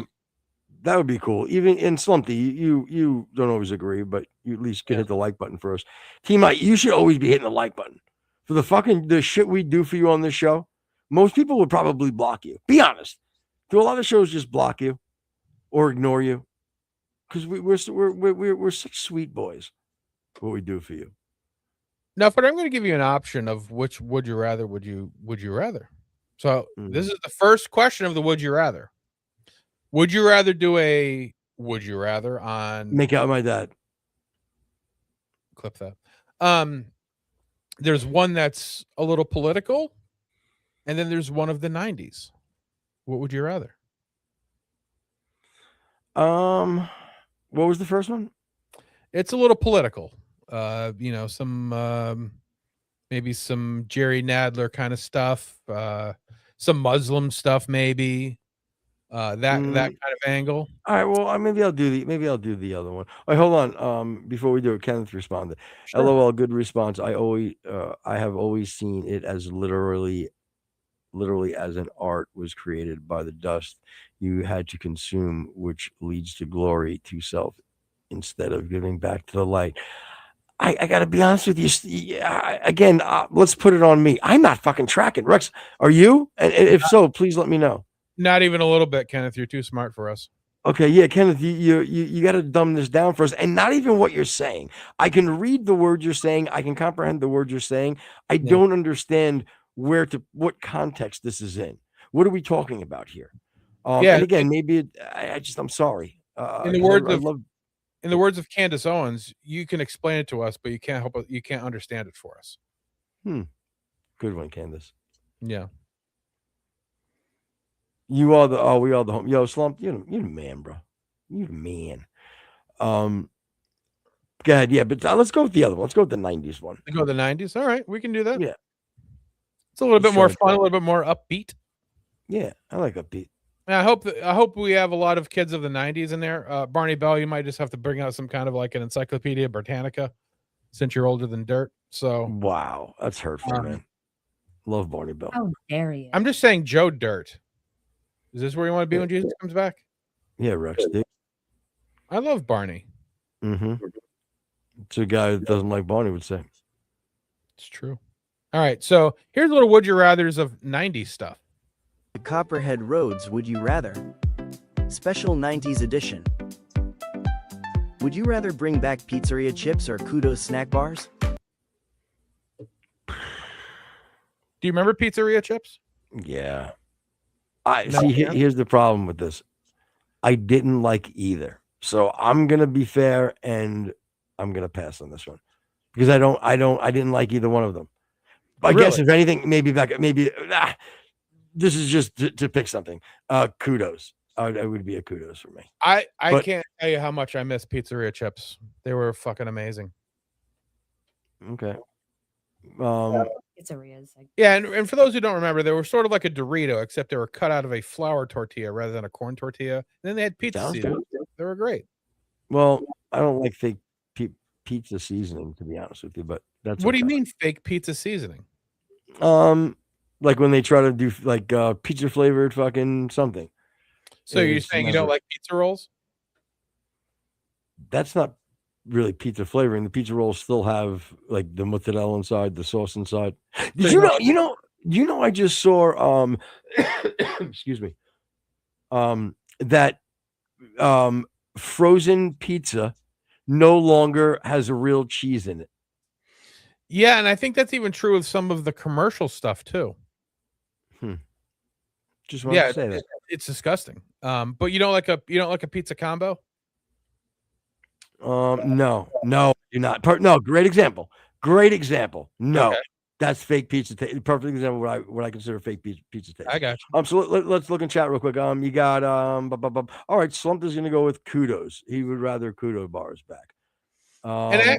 Dang says he would like. Well, we all love pizza. Dang, this is like a certain chip. Yeah, that was called pizzas, but it's fake. It's like a fake pizza flavor. Pizza Pringles are good. Yeah, what the fuck? Yeah, no, again, you're going with. I don't like fake pizza flavoring. Let's move on. All right, I chose to look. I knew I'd be passionate about this, so I chose to back out early. Now you got me triggered. And for those who don't remember kudos, it was a very, very chocolatey granola bar, and I thought you were just giving them props for not remembering. I got it. But basically, I guess the problem is that people couldn't decide whether they were a health food or a treat. So that was what brought kudos down. You know what? I think that's what probably turned me off for them. And I'm not a dark chocolate guy, to be honest with you. Of course, you're racist. All right, go ahead.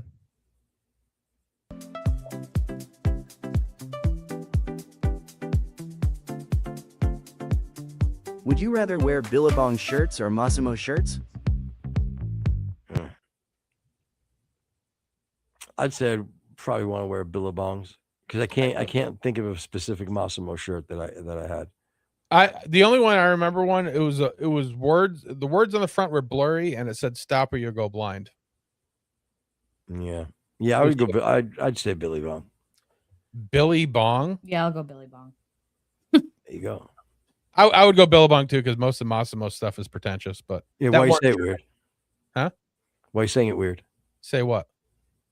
Billy Bong. It's Billabong. Yeah, why you say it weird? Jen and I say it right. You say weird. It's not Billy Bong. All right, next question. All right.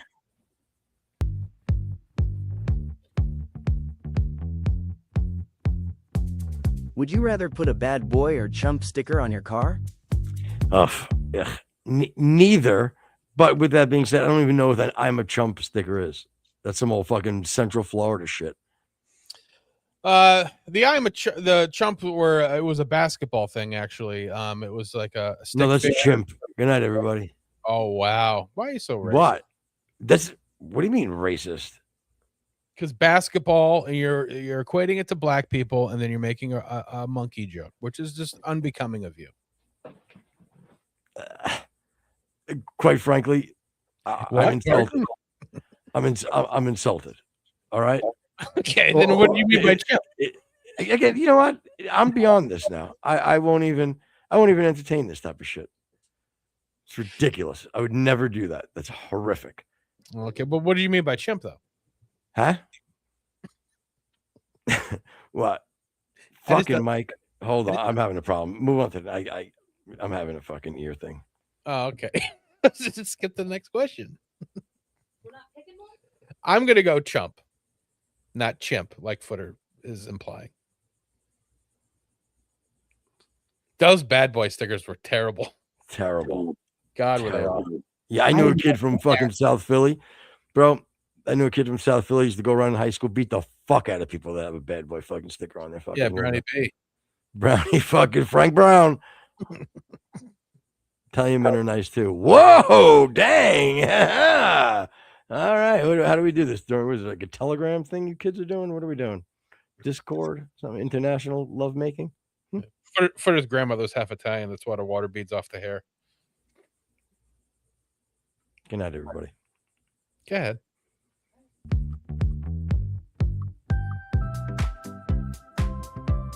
Would you rather listen to West Coast rap or East Coast rap? Come on. East Coast, fucking East Coast all day.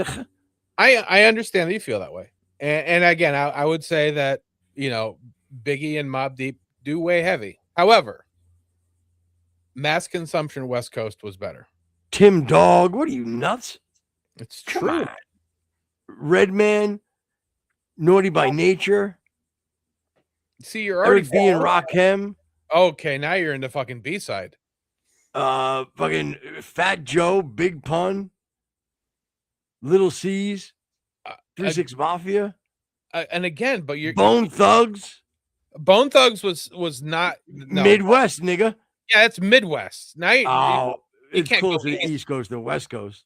Yeah, but now you're gonna bring Eminem to the West Coast if you're doing that. Do you really want to No, do that? no way. Detroit? What are you, nuts? No way. I'm just Detroit's saying, more if East Coast than West you're gonna Coast. bring fucking, if you're gonna bring 50, if you're gonna bring Bone Thugs to the East, Ja Rule, Eminem to the West, Jay-Z, okay, Run Ja Rule is DMC. Southern. No, Ja Rule's from fucking Long Island, you shitbag. Ja Rule is Southern rap. No, first of all, okay, let's go there. Nelly, all the ATL rappers, Outkast. Again, but that's not Big East Coast. Boy. That's Yes, Southern. it is. What you tell me? You tell me fucking Georgia's not East Coast, you shitbag? Stop it. But they're all Southern Wu-Tang? rappers. I will tell you Oh, that. come on. Wu-Tang? All right, Okay, enough. Wu-Tang is entirely overrated. You know what? I'm not doing the show with you anymore. I'm done. All right, Rex, you've been voted out. Yeah. Consider this my fucking 2 weeks. All right, pick the next one. LL Cool J? Thank you. Oh, you prefer the darker man, I see. Would you rather believe the story about Marilyn Manson's ribs or Rod Stewart's stomach? Okay, that's just kind of dumb. You know what? There's another dumb question. 2 dumb questions on this.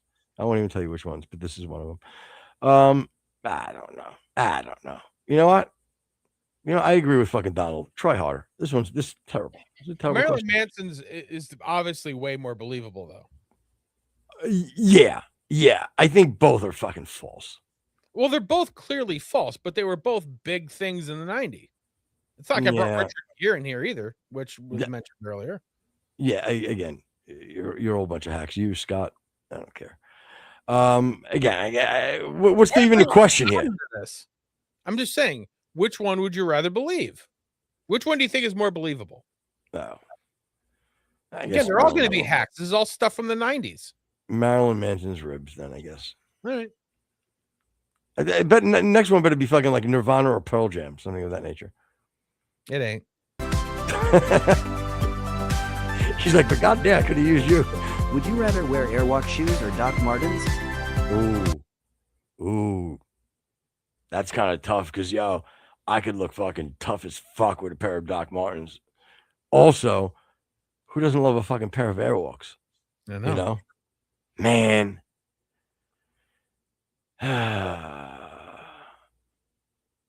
You know, the thing is with like the Doc Martens, and if you never had them, you want to like they were the most miserable thing to wear for the first 2 weeks, but then they became the most comfortable pair of shoes you ever owned. What, Doc Martens? Yeah. Yeah, of course. Yeah. But there's so much rich history in Doc Martens. The tapestry. Yeah. It's just you know, I've never seen a fucking neo-Nazi look sharply fucking dressed from the waist down. Or a lesbian. than wearing a good pair of Doc Martens. Yeah. See, that was the bridge that the Nazis and the gays should have crossed over on. Because you get your hard stomping Nazi and your big-footed lesbian, and boy, they both wore the Doc Martens. Both had the same haircuts. That's true. Slump's gonna go Airwalks. Yeah, I agree. Docs hurt your feet, but again, unless you put in the work, by the third week they were the most comfortable shoes you owned. Yeah, and they can look badass. You can fucking lace them up high, fucking do the old fucking straight up neo-Nazi fucking cuff. You can fucking wear fucking a pair of fucking shit. You wear a pair of fucking slacks with them. Next thing you know, they're fucking basically a dress shoe. You know what I mean? You could fucking keep them halfway untied and fucking jump on your motorcycle. You're cool as fuck. Again, you really don't lose with Doc Martens. But I was gonna say the other great thing about them. You ever read the fucking thing underneath them? You can also walk through acid, lava, chlorine, like the warning underneath of it. You could walk through anything. Yeah. Meanwhile, Airwalks, you can basically you're in trouble even walking fucking through air. Thing will fall apart in a day. Yeah, I own both. Airwalks definitely were comfortable, but I would go with Doc Martens. Yeah, you know what? I'm gonna go with Doc Martens too. All right. Let's see if Jen's a lesbian or not. What's she gonna say? I'll go the Airwalks. She's like, just to not be a lesbian. Definitely a lesbian. She's like, I'll go cute skater trip. Would you rather wear Genco jeans or hammer pants? Come on. What are easily Genco jeans. Adorable. No, first of all, nobody, even when hammer pants were popular, who the fuck is gonna wear hammer pants? Yeah, not only would I pick Genco pants, I still have them. And not only that, they're well. Again, you're a classless, not you. Well, you too, but if you're wearing Gencos now, then or whatever, you're a classless shitbag. But they are back now. So, I wore mine the other day at the county fair. Yeah, well, you're a classless shitbag then. What do you want me to tell you? That's not in dispute. Yeah, and dang commented. He said there's no such thing as a lesbian. Yeah, I've heard you say that before. I think you have very weird. Skinny jeans are my favorite. I look good in them. Okay, sure. Well, I'll leave that to Jen to compliment you on it. But dang, I think you've made that. You've made that. You have odd takes for a gay man. And again, if I appeal to authority, then I got to believe you. I tend to try not to do that. See, Slump's talking about Israel. See, we should have done the other would you rather. All right, cut into it now. Well, we'll finish this one. We'll do the other one. All right, fine. Yeah, skinny jeans. I'm gonna have to talk to Marge about those. Yeah, Jenko's always made those holes on the bottom. Yeah, you definitely wore out the bottom, but that was the whole point.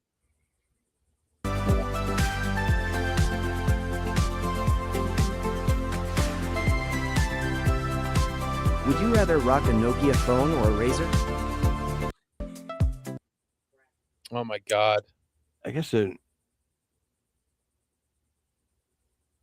Yeah. I think the Nokia. I think I'd do a Nokia. Yeah, I would do a Nokia only because like the motor, as cool as they were to flip open, like they constantly were breaking. Yeah, I agree. Yeah, some Razor was clean. There's no doubt about it. They were a slick phone, and I had them both, but I prefer Nokia.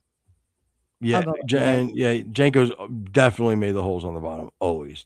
But I guess they weren't a good pair of Jenkos if they weren't all torn up at the cuff on the bottom. You know, I actually looked up the pants that I own. They're worth like $800. How I like my girls. Yeah. Whoa. Hold up and rough around the cuffs. I got you. Yeah. Again, if you haven't had double rotator cuff surgery, I won't date you. I'll basically I'll only date anybody that has the fucking rotator cuffs of Tommy John. All right, so I'm gonna go Nokia. You know Nokia. Jen's I'm gonna go Razor. I'm gonna go Razor. Of course you would.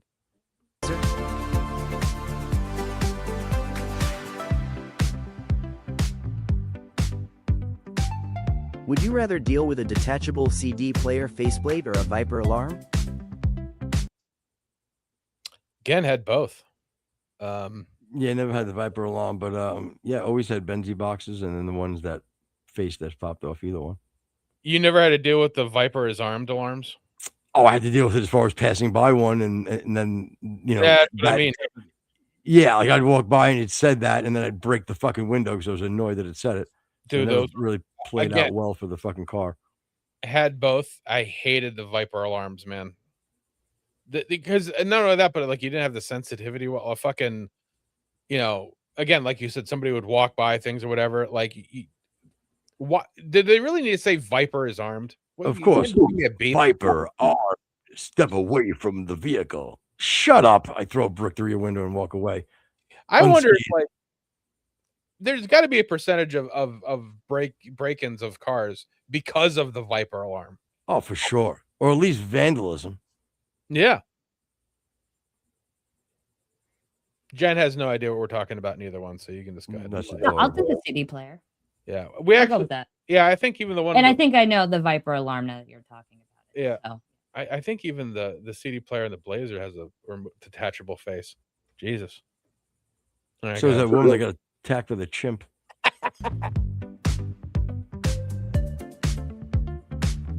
Would you rather have a magic eye poster or a blacklight poster? No idea what the magic eye poster is, but I always loved blacklight posters. Jen didn't remember these either. The magic eye posters were a computer generated poster, and it was like you couldn't really make out anything at all, but you stared at it long enough and a picture would pop out of it, like 3D picture popping out. Yeah, is that what never mind. There's gonna be some horrible uncle molesting you joke. That's all right. All right, pick up the political one. We'll do that one, and then blacklight, by the way. Yeah, I go magic eye. Those things are cool. You're cool. Thanks. I thought you were talking about Tool posters. Almost the same type of. Yeah, they always had pretty cool fucking posters. Yeah, the double entendre. Oh, Copperhead Roads, would you rather? Here are 10 political questions you don't want to answer. Would you rather live in a Muslim country or live in China? China, without it. China, without a doubt. And I don't like the I love Mao. Seems to put me behind an 8 ball here.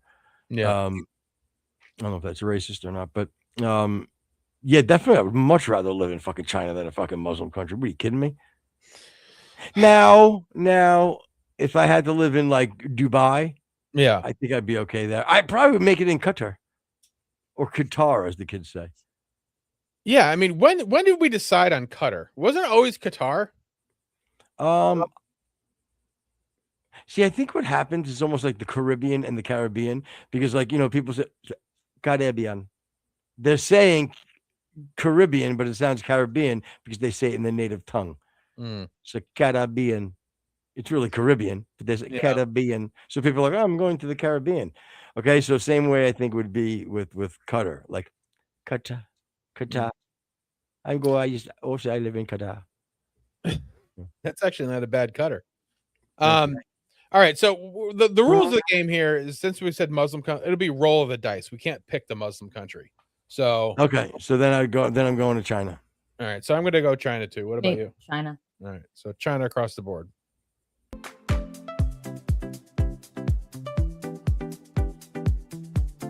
Sounds like we're all trying to decide what to eat for Would you dinner. rather allow abortions or allow minor transgender surgery? Whoa.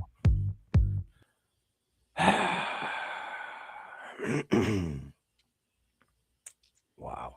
Yeah. Seems very polarizing. Yeah, because I mean, you're either ruining you know your life what? or after. You know what? You know what? I guess I'm gonna have to allow the fucking surgery. Yeah. Barney, neither. I don't think you understood the assignment, Barney. Yeah. Again, so I go with Barney. Neither. Game over. Wow, that really sucked. Wow, Barney. Jesus Christmas. To be honest, I'm gonna have to go with the first one.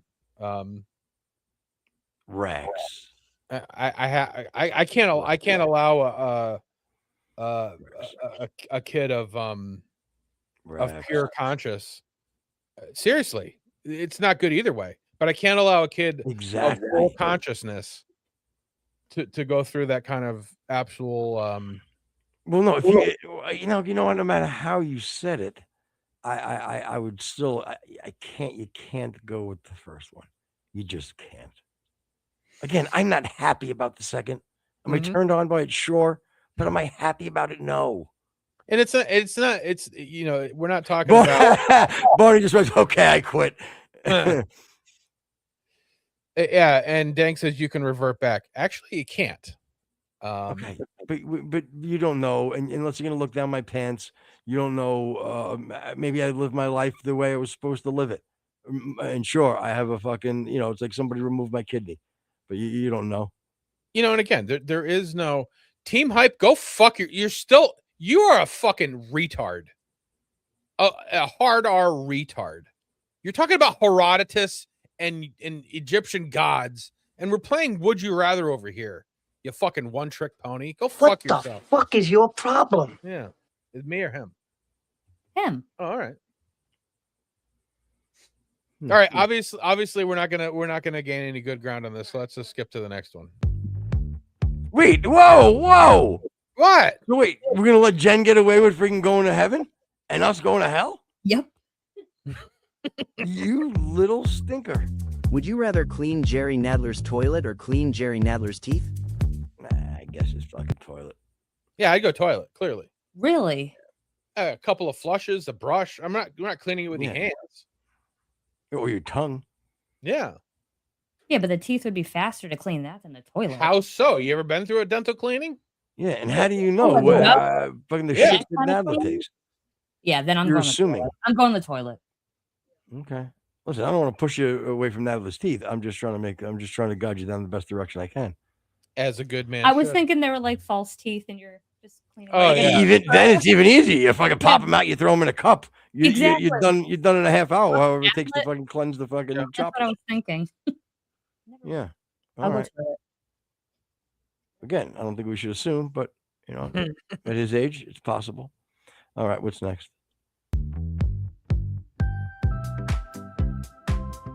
Would you rather let Joe Biden babysit or let Hunter Biden babysit? All right, hold on. I guess I want to give credit where credit's due. Team Hype did something funny, I think. Okay. Okay. Yeah. I can't see it now. Can you take your finger off the? Thank you. Haru or Har, Harai Sky God, and Kingly Protect. Oh, see, I thought he was doing I thought he was having him choose between two dumb things, just to kind of like get his dumb point across, but still play part of the game. I don't think that's what he was doing. Never mind. Wow. You know what? I gave you too much credit. I apologize. That didn't go well. Oh, come on, man. Even that baby powder, is that baby powder. Okay. So yeah, Joe Biden or Hunter Biden? Who you letting babysit your kid? Joe. Well, what if it's a baby? Yeah, it doesn't matter. Joe's gonna sniff him. Fucking Hunter's gonna fuck him. Joe's gonna fall asleep on the couch though. Yeah, if you Or have on a, the recliner. if you have an infant, wouldn't you rather have Hunter Biden? No, this man's been accused, I think, of right misconduct with underage girls. No, So is Joe Biden. he his daughter, sniffs them. What's a little? Joe Biden's daughter wrote a fucking diary entry that he was in the shower with her. Why you put no showering rules? I don't know. What do you want? Hunter doing a fucking line off the fucking child's pelvis? I mean, come on. And Slump says that he'd choose Hunter probably. I would I'll go Hunter. Hunter. I'll go Hunter. I'm still gonna go Joe. All right. Would you rather fund Israel or fund Ukraine? Wow, that's tough for me. Yeah, that's tough for me because the truth, the publicly or politically correct is you say you'd rather fund Ukraine, right? But in the best interests for America, would that be Israel? You know my point? I don't know which one. With that being said, I'll go with Ukraine because I'm not going to put myself in that box.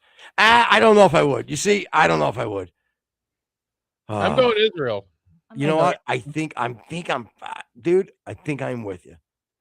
I think I'm because again, there's no reason for me to shy away. I know how I feel. You know what I'm saying? So if I had the choice, I'd have to go that. So would I.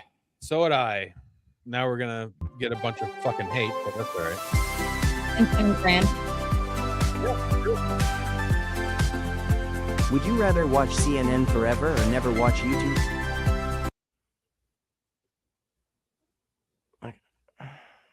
Well, I don't want to watch CNN forever, and if I pick that, that means I would wait. What? If I'm watching CNN forever, then where am I going to get the time to watch YouTube? You got 2 TVs going. All right, then I'll watch CNN forever because I like YouTube. Yeah, I would have to go that too, unfortunately. Yeah, what are we gonna do? With the TV. Yeah, again, I don't like Jen putting these extra stipulations. Just for the record, I'm sitting there sweating like a pig, thinking I'm making the wrong decisions, and you're sitting there fucking, skipping away through life. I mean, what are we doing here? Are we gonna make this thing where we're nervous? Because I'm getting nervous over here. Don't get nervous. Well, I mean, Jen's making it a little easy for herself. I'm a little nervous. All right. But now I'm sitting there sweating over here. If I can stop putting stipulations, then I'm gonna put now we're muting things. I mean, well, again, I don't think there's any reason that you can't offer a stipulation. It doesn't mean that you're going to get approved. But okay, so you're team mute as well. Obviously, you guys are big mute. Fair enough. I see what's happening. Oh fuck! Like fucking what's his face from Mice and Men. Again, I know it's over your head. Go ahead and play. Not over my head. George.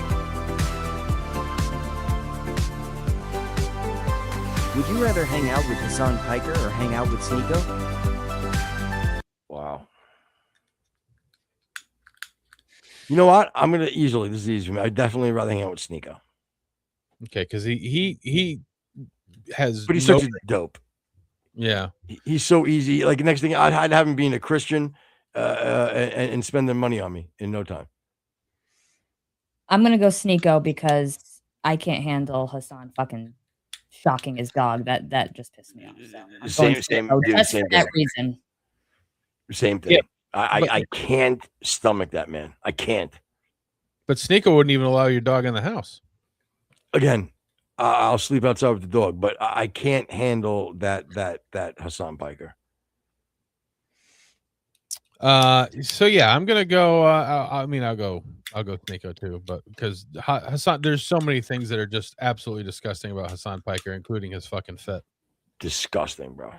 Yeah.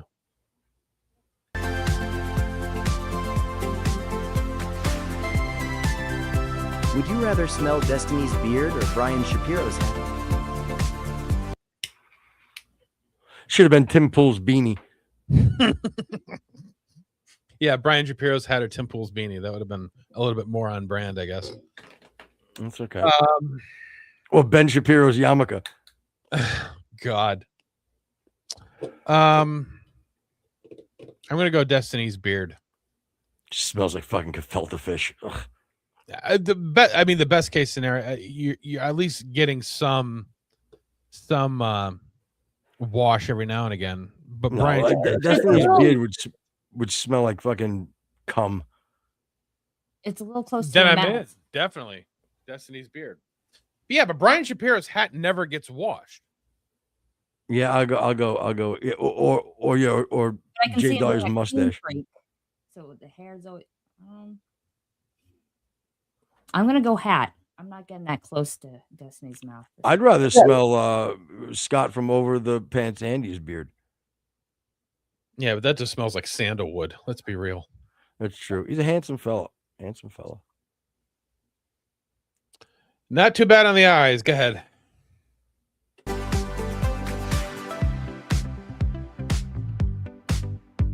Would you rather watch The View forever or listen to NPR forever? Oof. What's up, Glenn? I'll go NPR. You know what? I think I'll go NPR too, because at least I don't know. At least you might catch like an acoustic set by freaking Franz Ferdinand or something. You know what I mean? Yeah. At least you're getting some variety with NPR for sure. Yeah, The View yeah, would kill you. For sure. it would kill me. It would definitely kill me. Yeah, everybody's going NPR. Yeah, I don't think anybody can deal with The View. It's just really possibly the worst thing in the world. Yeah. All right. That's coming from a guy who does this show. One more.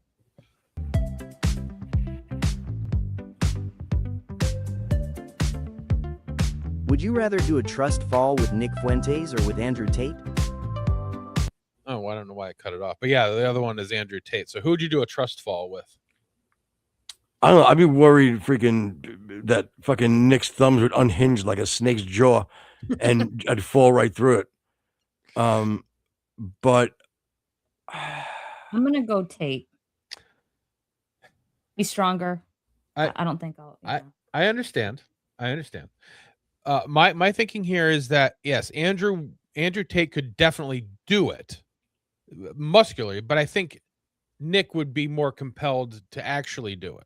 Andrew. Well, I think Tate would catch maybe Jen, but he would unfortunately lead her into sex work. Right. He would catch you, but he'd probably put on a rear naked choke. So again, I think it's a lose-lose for everybody here. Yeah, because I think Andrew Tate would just be like, oh, fuck this guy, and just let me drop. Nick, I think does have a fall. Yeah. Yeah. Again, I'll go. I'll just go with Andrew Tate. Yeah. See, some feels the exact opposite. He says he thinks that Nick would let most people fall and laugh. That's a great point. I don't know. I get a little bit more of a. If your last name was Tannenbaum, I picked Tate. I'm to be honest, I'm gonna go Nick here. Although him he'll probably end up killing us both. But yeah, I'm gonna go Fuentes here. I have faith in Fuentes. Yeah, meanwhile, but if you fall into his arms, he might kiss you right after. Good night, everybody. See, he's queer. Gotta go. So again, another benefit. Yeah, true. Very true. So who you picking? What means Christmas tree in German? I want to know. Fuentes? That meant hot. I'm talking about the land. Team Pipe got freaking dang into the poor abyss. Dang. Yeah, poor Dang. Yeah, don't fall prey to even answering Team Pipe. I've gone way beyond you, he says. All right, well, he's asserting. I like the way you're asserting yourself. Cock first, Dang. Good boy. Good boy. Tannenbaum, however you spelled it. Oh, is it? Tannenbaum means okay. Yeah, that's cool. Yeah, that's why they say I'm going to cut down my own. See, oh my God, that's not good. You're going around saying, I'm going to cut down my own Tannenbaum this season. Oh my God. But you're saying that's better than abortion. What? But you're saying that's better than abortion than cutting off your own Tannenbaum. Oh, good one. Good night, Mm. everybody. Yeah, that's why that's why Oh Christmas Tree is also Oh Tannenbaum. Oh, Tannenbaum, we gaze at all your beauty. I never understood that movie, The Royal Tannenbaums. I don't think I've ever seen it. Oh, you know, that might be a good bit too. Maybe obviously not for now, because unless you have time, but movies that like very popular movies that you've never saw. Man, I'll send ones that'll freak you the fuck out. Oh yeah, I've got a ton of them myself. You want to do 3 each? Yeah, sure, I'll do that. Okay. Never saw The Matrix. Never saw any of the Star Wars. I never saw Fight Club. Wow, that's I knew it. God, it's gonna be a tough one to beat. Good, because I don't think I have any more right now. I can think of it. I never saw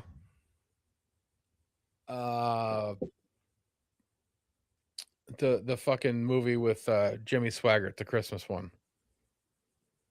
Not Jimmy Swaggart. I have no idea the fuck you're talking about. The Jimmy Stewart. Jimmy Stewart, yeah. I mean, but not that bad, because it's like way out of your generation. I do know it is a seasonal, and it's also seasonal. Yeah. Yeah, I never saw that one. Yeah, I can't think of any other ones right now. But yeah, never fully saw Fight Club. Obviously see a million clips, no lines from it, no characters, but never actually sat through it ever. You never saw Casino though either, did you? Yeah, I did. Oh, I thought that was one of those that you definitely should have saw, but you didn't. Oh, that's no. It was But Heat. Never saw Heat. I saw it. Never saw Oh, The Untouchables, or whatever the one you like. Yeah, I never saw The Pope of Greenwich Village. Oh, I never saw Deer Hunter. Never saw Taxi Driver. Really? You never saw Raging Bull? Never saw Raging Bull. Wow. Possibly the greatest movie ever. So good. Greatest lines from Raging Bull. Again, I know a lot of the overall content, but I never sat down and watched a movie, Yeah. Good stuff. I never saw Monty Python either. Well, that was a TV show. There's movies. Monty Python and the Holy Grail. Yeah, never saw any of the movies, never saw the TV show. You know, it's a great I used to love when I was in the 80s when I was a kid. History of the Worlds with Mel Brooks. Yeah, never saw it. Good ones. You should for the hell of it, but they're like it's almost like Blazing Saddles, where there's parts that you're like, not so good. Yeah, Blazing Saddles should have stopped as soon as they started going into the fake town. That was just stupid.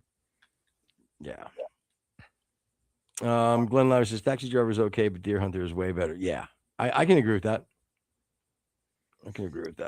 Yeah.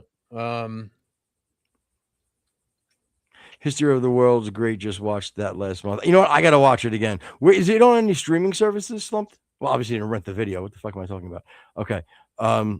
Yeah, I wonder. I got to look where that would be. Never saw E.T. I did back when it was popular. Yeah. It's on Tubi. Oh, okay. I have that.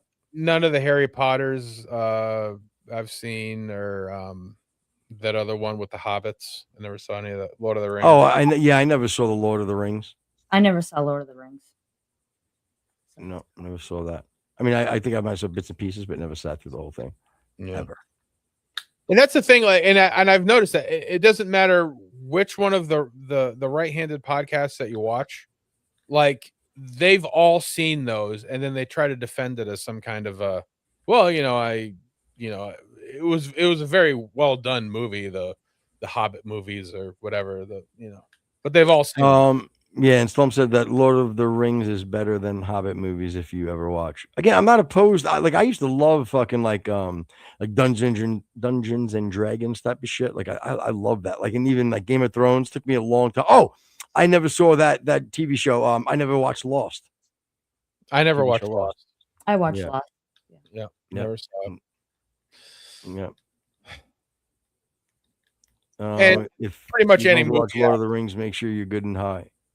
Yeah, maybe I'll take mushrooms and watch Lord of the Rings. Yeah, I've never watched any movie since, I don't know, what, 2010, 2012, maybe. I'm trying to think of the last new movie that we saw. Lost was good, but ended kind of bullshitty. Oh, pulled The Sopranos, as we like to call it. Never watched The Sopranos. Yep, great. Sopranos is great. Again, if you're into that type of thing, but good show. You never watched Breaking Bad, did you? Nope. Absolutely amazing. Again, I would love to say it's not. Game of Thrones? Never. Fucking great.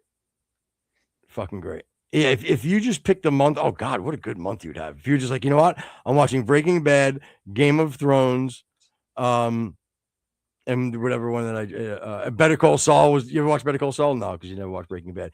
The truth, you watch Breaking Bad, Better Call Saul. Wow. Great fucking shows, dude. And you know I'm pretty good with shows. Oh, did I tell you I went to the movies the other night? No, but there was another movie that you used to the Donovan thing I never watched either. Oh, I love that. Ray Donovan. Ray Donovan, yeah, that was great show. And so was what was the one with the Claire Danes there? That was a fucking great one I used to rave about. Oh, Homeland. Homeland, great show. I never saw it. Yep. Fucking great. But my favorite show of all time, like on the Homeland tip, is that Jew the Jew show. Remember I told you what was the name of it? Oh God. Oh, they have a new season coming out too. What is it? Fauda. Yes, Fauda. Oh, has anybody watched Fauda? I watched Fauda with Crowder. Yeah.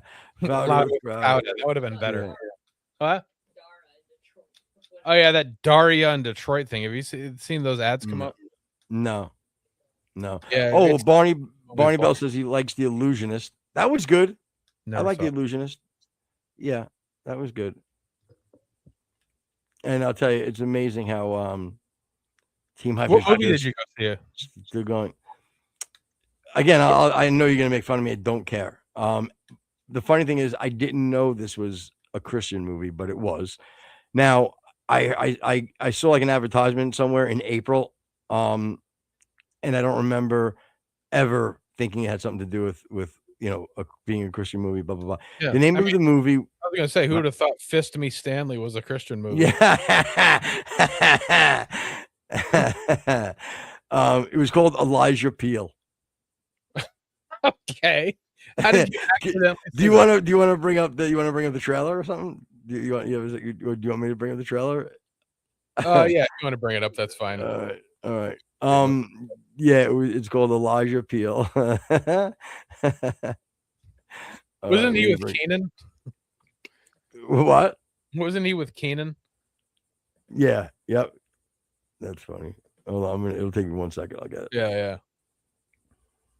Fucking Team Hype is still going on with fucking translations. God. Yeah. Again, he's insane. I mean, does anybody else give you a forum just to talk to strangers about horse shit? All right, hold on. I'm gonna share my screen here. Yeah. Slumpty says the only Christian movie I liked was an animated one about Moses. I will tell you though, if you're planning on ever reading the Bible, and like, because it can be daunting because you don't understand what's going on. There's a channel, and I don't remember what it is on YouTube, but they basically take all of the books of the Bible and they like in a 7 to 10 minute clip, they kind of give you like a synopsis with like, again, it's like even like sort of cartoon animated about each one of the books, and it kind of gives you like an overarching storyline of each one of the books. And if you watch that, which is what I did, if you watch that and then read the book that you're in, it definitely makes the consumption of that part of the Bible a whole lot easier. So I recommend you doing that. All right, hold on. Let me full screen this bitch. All right. This is the movie I saw, and I saw it on opening day. I wanted to go to bed. This is the story of Elijah Peel, the famous rock star. Rock and roll! But when I first met him, He didn't look famous at all. Where am I? Well, Elijah Peel. Hello, young lady. My name is Jessica. They say you were self-destructive. Too many girls, too much partying. I think You got Billy Corgan in this? I thought you might need to pick me up. You should be asleep, but that's a job well done. So I said, hey, we are the wild ones. We are the free ones. So let's just be one. I really think I found the new Elijah Peel, and it's really good. What is this music? Tell that holy roller he's got 3 weeks to get me a pop record or he's finished. It is good. I was just writing a song with you in mind. What's it for? Beauty and the Beast 2? How about you keep your day job of being a giant pain in my rear end? She's dying, Mr. Peel, dying.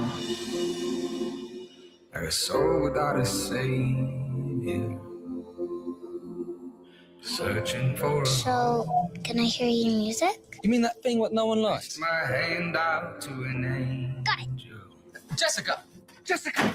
Where's Jessica? You had a moment. Jessica, open up this door. She's in good company. Thought you died, man. My savior said to me, Just wrote me a song. bring me your treasure.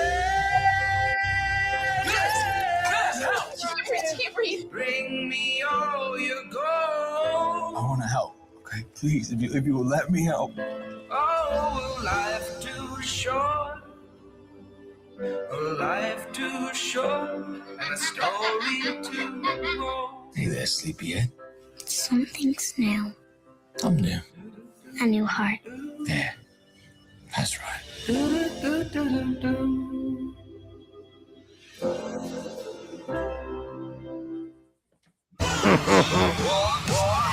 This is the story of Elijah Peel, the famous rock star. I think once is enough. You can, yeah, thanks. I did. So a couple of questions. First of all, you don't see. Do you see right now that I'm a little teared up? Well, that was gonna be my first question. Did you cry at the movie theater? Okay. Well, the answer is no. But here's the caveat. I'm not kidding.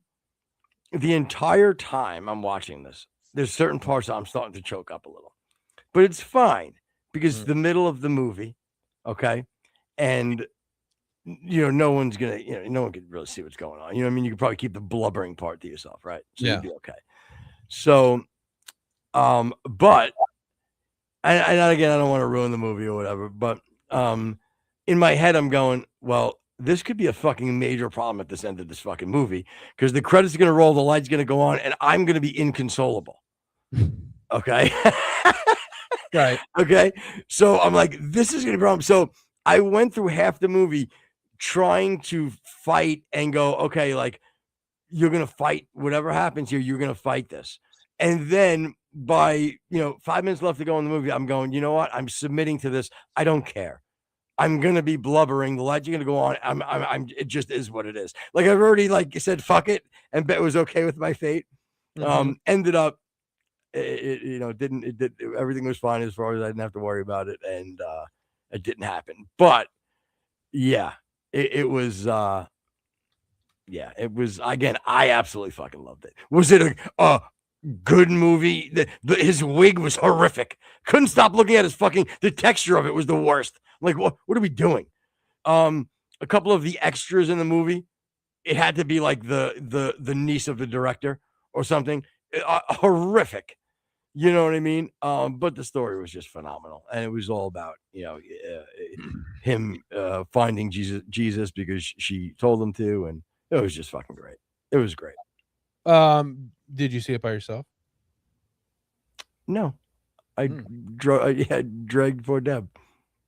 What did she think of the movie? I think she liked it. She wasn't, overwhelmed like me by it, but I absolutely fucking loved it. Absolutely loved it. Again, it was a great message. Yeah. Great. And you could tell there was no cursing in it. No kidding? Yeah, there's a little bit of the drug use in the beginning to kind of build the character. You know what I By mean? But everybody nothing, in the fucking audience. yeah, but nothing egregious. You know what I mean? As far as like the drug use, just like, like a far end of him doing a line and or maybe like a little baggie. You know what I mean? That was shown to just allude. Yeah. Take care, Barney. Thank you, buddy. I appreciate you, Barney Bell. Everyone.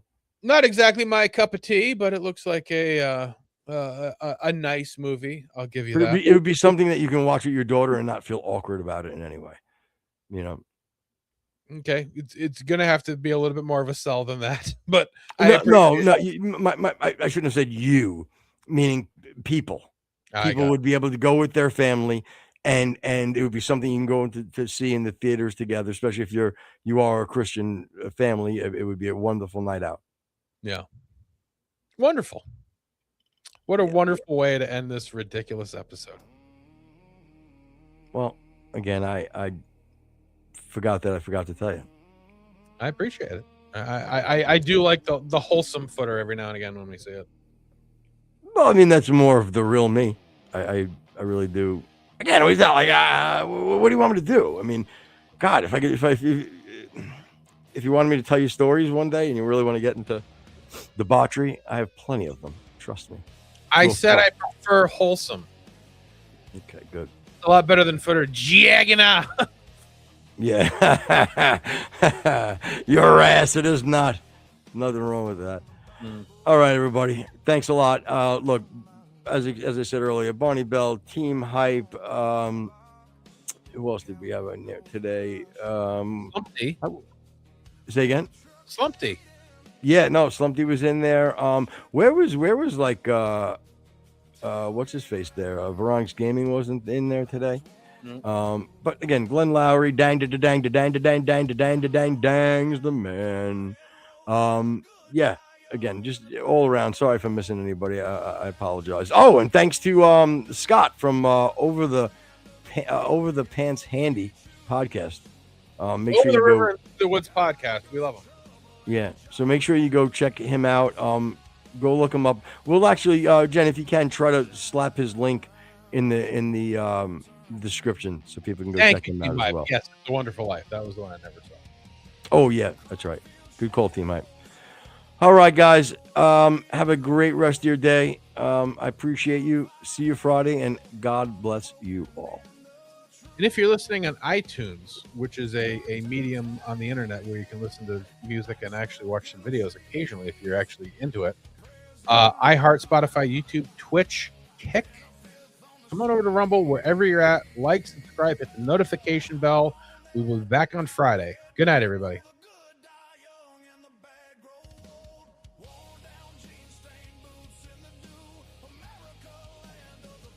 You know, my Rexy, my buddy just texted me earlier and he said he got me something. I'm like, oh, what the fuck is this? And he found online a 60 milligram raspberry iced tea drink of THC, 60 milligram THC. That's crazy, dude. Yeah, is it? I have no idea. Well, I mean, the 20s had me giggling like a freaking schoolgirl. You gonna drink the whole thing at once? No, I don't think so. It just seems crazy. Yeah. I don't think it just seems unnecessary. But again, blueberry, raspberry, I mean, blueberry iced tea sounds delicious. I don't know. You're into all these black flavors and stuff. You like peach, which is just disgusting. I had sugar-free grape Fanta yesterday from Wendy's. Goodness gracious. It wasn't terrible if you want zero sugar. I gotta tell you, and dyeing your insides purple, but that's a whole other story. we got some of the digital artwork that my daughter did at summer camp, dude. I'm gonna send you it's crazy good. And basically what it is it's where you look at somebody or something and you draw it without looking at what you're drawing. Look at this that she did. They're gonna share it on the screen, or no, I'm just gonna send it to you. Oh, I don't. Okay. Never mind, I don't have it. Well, you should put it into assets, and we should show it next time, as well as sending it to me. All right.